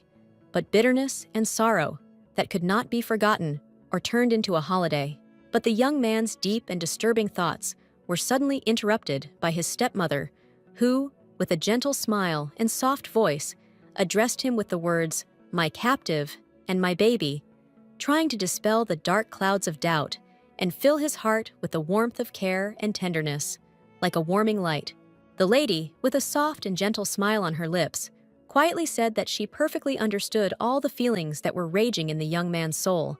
his deep melancholy and anxiety, as if reading his thoughts without words, trying to comfort and encourage him, filling his heart with the light of hope and support that could ease his inner experiences. Then she easily changed the subject, asking if all the details regarding the boy's new room had already been discussed, and if suitable furniture had been selected for him to ensure his comfort and coziness in this new corner of his life. The young man thought for a moment, slightly embarrassed,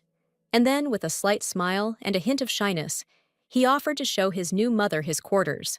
hoping that she would appreciate his space and share his desire to make this home a real and warm place for both of them. Moreover, after a short pause and with a slight blush on his cheeks, he added shyly that she could very well call him by his nickname, shortening his full name if it would be more convenient for her, because he would only be glad of such a warm and friendly address that would remind him of closeness. Cepheus Sultan Leferian instantly turned red from head to toe as he uttered his shy words with genuine excitement and slight awkwardness. A scarlet blush flared up not only on his cheeks, but even his ears seemed to start to glow, betraying the full force of his feelings and inner embarrassment. Farashati, noticing the sweet reaction, with a soft, sincere smile on her lips, quietly laughed, with pleasure and warmth in her voice, promising that from now on she would certainly call him more simply and kindly, refusing any formalities so that there would not be a single cold word between them. And after these words, wanting to further emphasize her affection and care, she carefully and tenderly ran her warm palm through his soft hair, as if giving a piece of maternal tenderness, which the boy so desperately lacked in this huge, difficult world. The two of them continued walking down the long corridor, filled with soft light that streamed through the tall windows, which offered a calm view of the garden, covered in a light evening haze, as if nature itself was holding its breath in anticipation of something important and inevitable. Farashati, slowing her pace a little and looking thoughtfully out the window, plunged into deep thoughts about the upcoming festival, not noticing how her young companion leaned over slightly, as if about to say something, but still did not dare to interrupt her silence and silence. This holiday had a deep and difficult meaning for her. After all, it was on the day of its lush and noisy celebration, to the sounds of fanfares and in a crowd of smiling people, that her previous life tragically ended, leaving behind only pain, silence, and fear of memories. From the stream of heavy and deep thoughts, Farashati was suddenly pulled out by the gentle, slightly agitated voice of the boy. And, as if awakening from an obsession, she hurried after him, heading towards his chambers, along a quiet corridor illuminated by soft light. In a stern and cold voice, the emperor expressed his extreme displeasure, suspiciously asking the duke if he had dared to break his word and was ready to treacherously stab him in the back, forgetting his oath given at the throne in the presence of all witnesses. The servant quietly entered the hall, bowed respectfully, and handed the gentleman a hefty stack of letters from the persistent princess, who, despite the cold reception, did not calm down and stubbornly continued to seek the favor of the proud, unapproachable, and silent duke. Confused, with a hint of embarrassment in his voice, the advisor reported to the gentleman that the marriage, alas, did not produce the desired result. The heiress to the throne was still persistent and still wanted to see the duke as her legal spouse. To the assistant's timid remark that perhaps he should at least skim through the princess's letters, Terdeo Dane Lafirion sighed heavily and wearily responded that the content of her messages did not change. She wrote the same words, full of feigned tenderness and royal persistence. After this, the man, not hiding the fatigue in his voice, added that he would be forced to stay in the palace for an indefinite period of time, since very serious events were planned, and he would return home only after the completion of the upcoming spring festival, which gathered all the nobility of the empire. Terdeo Dane Lafirion said with a gloomy expression that the emperor wanted to nip everything in the bud and did not give him even the slightest peace, leaving no time for rest or personal reflection, as if wanting to keep him under constant control. The advisor, who was about to take his leave and leave the office, froze in indecision when his master, without raising his eyes from the papers, suddenly asked how the duchess, who remained in his family home, was doing, and whether anything alarming had happened to her recently. Clearing his throat with a little uncertainty, the servant, after a slight hesitation, politely replied that Farashati was handling all household duties with dignity and managing the household much better than was initially expected,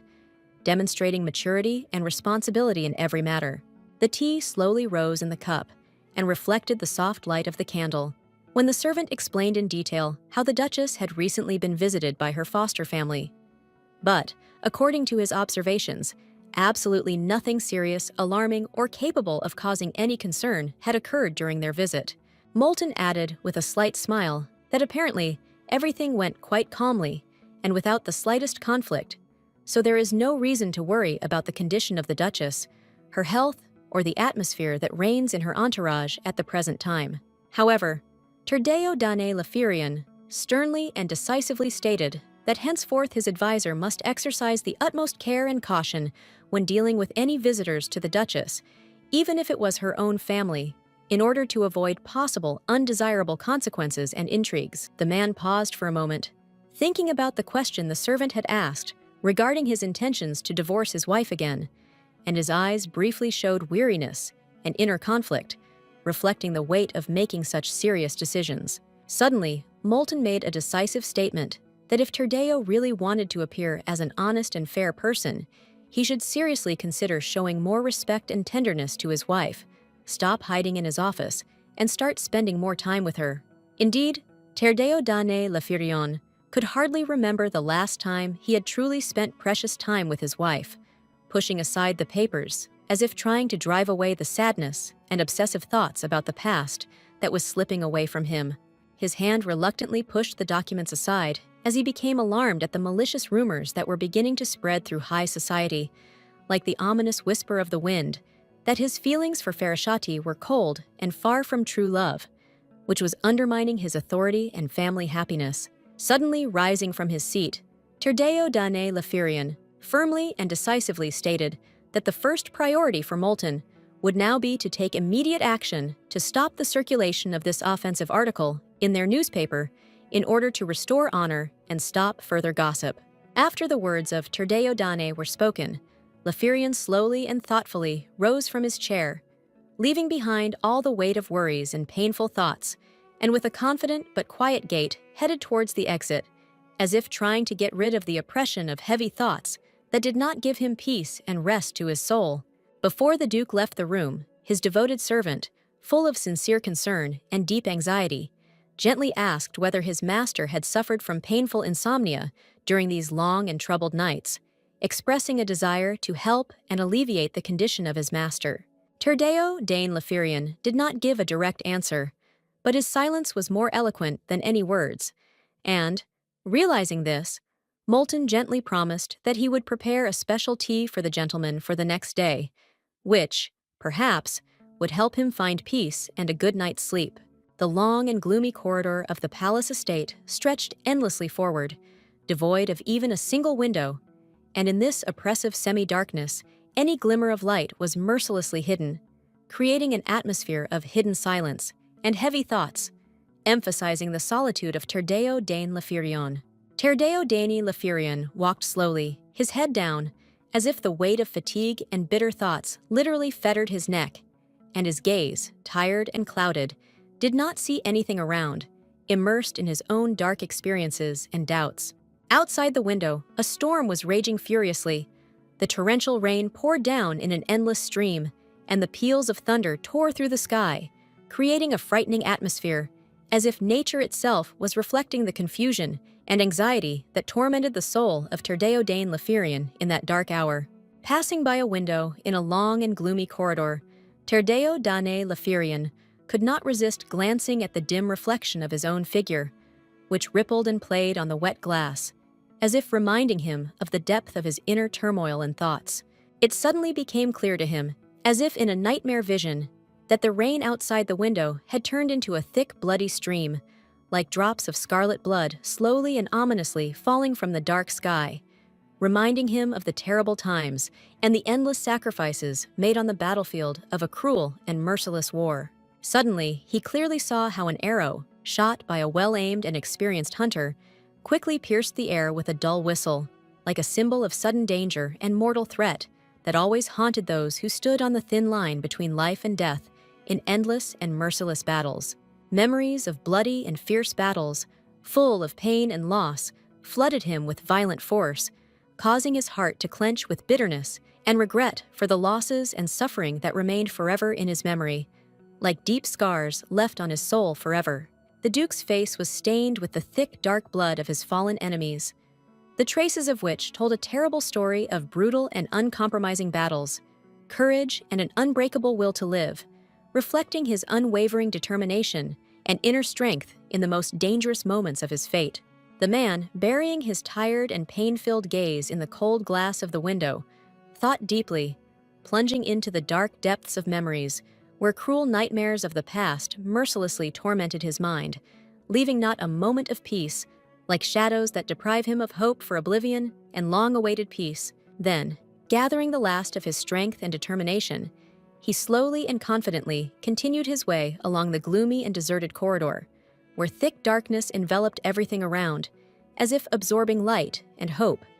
and the silence only emphasized the heaviness of his thoughts and the internal struggle that did not subside inside. Slowly raising his hand, he covered his face, feeling the coolness of the glove tightly clinging to his wrist, as if trying to hide the fatigue and deep anxiety that deeply filled his heart.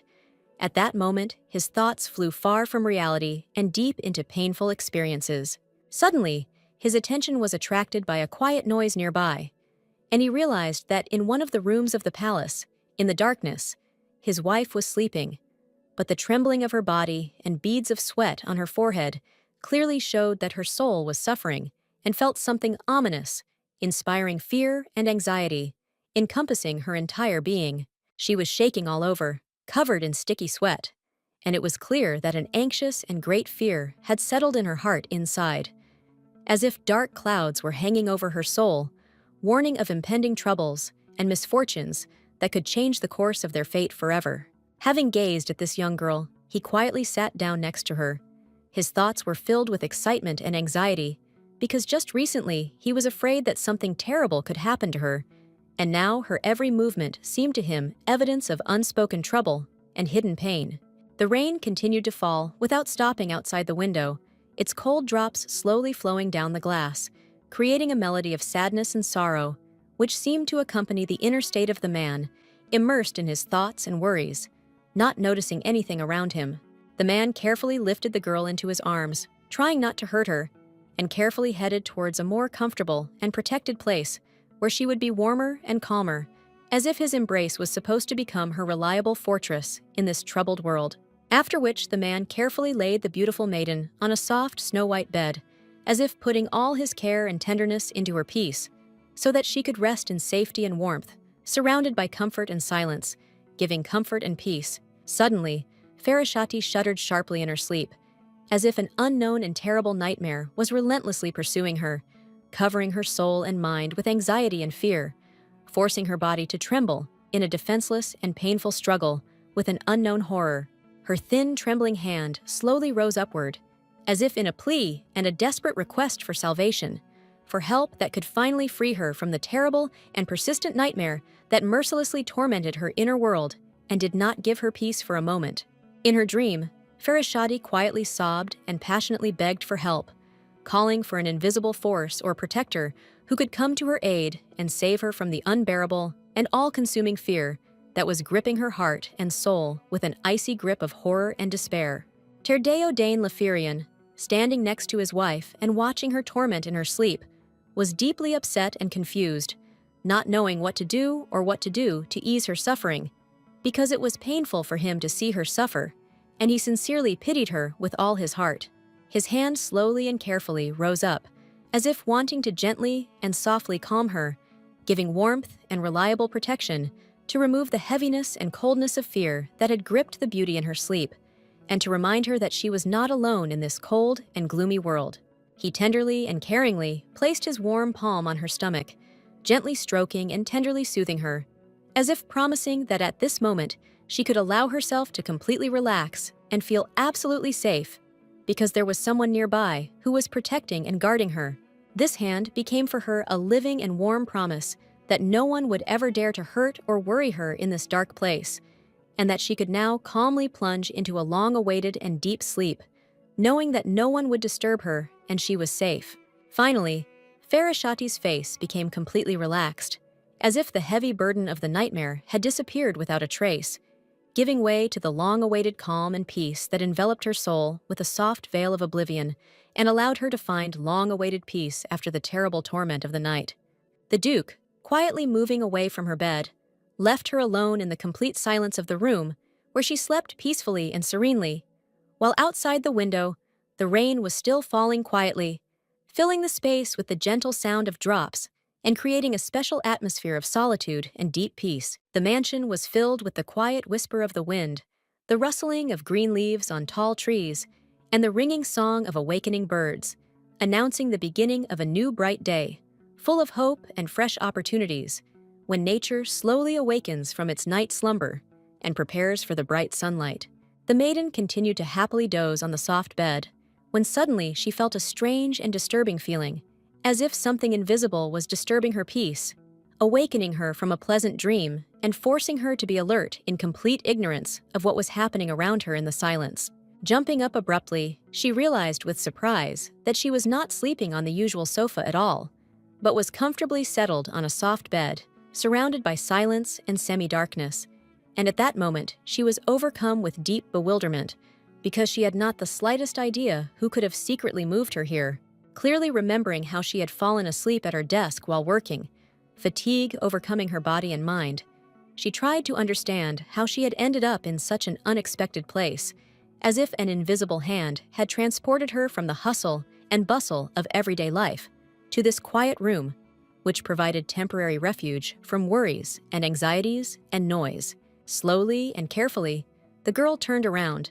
and to her deepest surprise, her husband was standing behind her, as if he had appeared out of nowhere, which made her wonder how he had managed to suddenly appear here at this very moment without any warning or explanation. From the loud, sharp, and unexpected cry that resounded throughout the room, the birds sitting on the branches outside the window took off in fear, flapping their wings, and quickly flew away in different directions, disturbing the silence and peace that reigned in this secluded corner of the house for the last few minutes. Half asleep and not yet fully awake, Farashati walked slowly down the long corridor, accompanied by her husband, who followed her quietly, as if trying not to disturb her morning awakening and not to disturb the peace that reigned in the house in the first hours of a new day. At the far end of the corridor stood a spacious table set for breakfast, decorated with a variety of desserts and fresh dishes that tempted with aromas and promised a rich and enjoyable meal for the entire Duke's family, gathered together for this important moment of fellowship and unity. The Duke's entire family, feeling the warmth and comfort of the home, sat at the table, trying to enjoy the meal, paying attention to every bite of food, as if trying to satisfy not only the hunger of the body, but also to fill the souls with communication and mutual understanding in the silence of their family morning. Herself, sitting at the table and observing those around her, could not fully understand why the Duke did not share the night vigil with her in their common bed, but preferred to step aside and doze on the soft sofa, which caused her slight anxiety and secret doubts about his feelings and intentions. During this anxious and tense time, the son of an aristocrat, looking with horror at the carrots, which he madly hated to eat, barely restrained his disgust and reluctance to touch this simple, but for him unpleasant food, as if it were a symbol of his limitations and deprivations. Suddenly, Terdeo Dene Lefirion, with a thoughtful and determined expression on his face, spoke to his protege, openly expressing his thoughts and intentions that he was going to send him to study at a prestigious academy, hoping to thereby change the destiny and expand the horizons of the young man's future. The young man was filled with happiness and hope when he learned that his dream could become a reality, to enter the academy and not remain homeschooled, which seemed to him limiting and boring, because in the heart of the young spirit, a spark of desire for new knowledge and discoveries was lit. The boy, with determination and sincerity, asked for permission to go there to study, expressing his desire despite the displeasure and skepticism of his father, who, being a man of strict rules and traditions, did not approve of this idea, considering it too risky and unusual for their family and status. It is quite possible that it was the Duke's wise and experienced assistant who was able to convince him to let the boy go to school, gently but persistently explaining the importance of broadening his horizons and raising a true heir who could worthily continue the family business and glorify the name of the family. Here the boy, full of curiosity and bewilderment, asked with alarm in his voice why his relative had suddenly allowed him to go and study at the academy, although he had previously categorically forbidden it, setting restrictions that seemed unshakable and strict to him. The man calmly and judiciously explained that, despite his previous strict views and doubts, he still adhered to his opinion. But the time had come when the boy should not only study science, but also begin to socialize, learn to communicate with different people. Doubts tormented the boy, and, whispering dejectedly, he quietly said what would happen if he suddenly harmed someone again, fearing the consequences of his unbridled emotions and the possible danger emanating from his own indomitable strength. His father's assistant hastened to calm the boy down with gentle words, explaining that for such situations, it is enough to always carry a means to stop the bleeding, and then everything will be under control, ensuring the safety of both the boy himself and those around him, relieving anxiety and fear. Then, he added with a slight smile that the young man should not forget.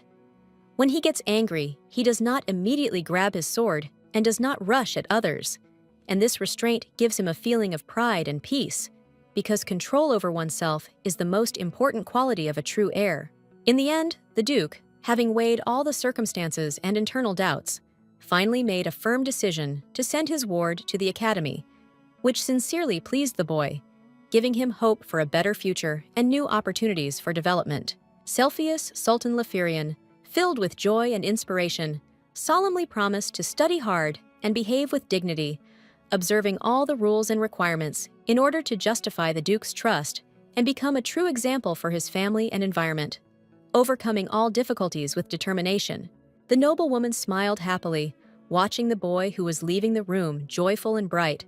and this made her feel warmer and more pleasant in her soul, as if at that moment an atmosphere of hope and calm hung around. The Duke continued to sit with a gloomy and sad face, without any emotions, as if nothing had changed or happened inside him. Despite all the events and the joy of those around him,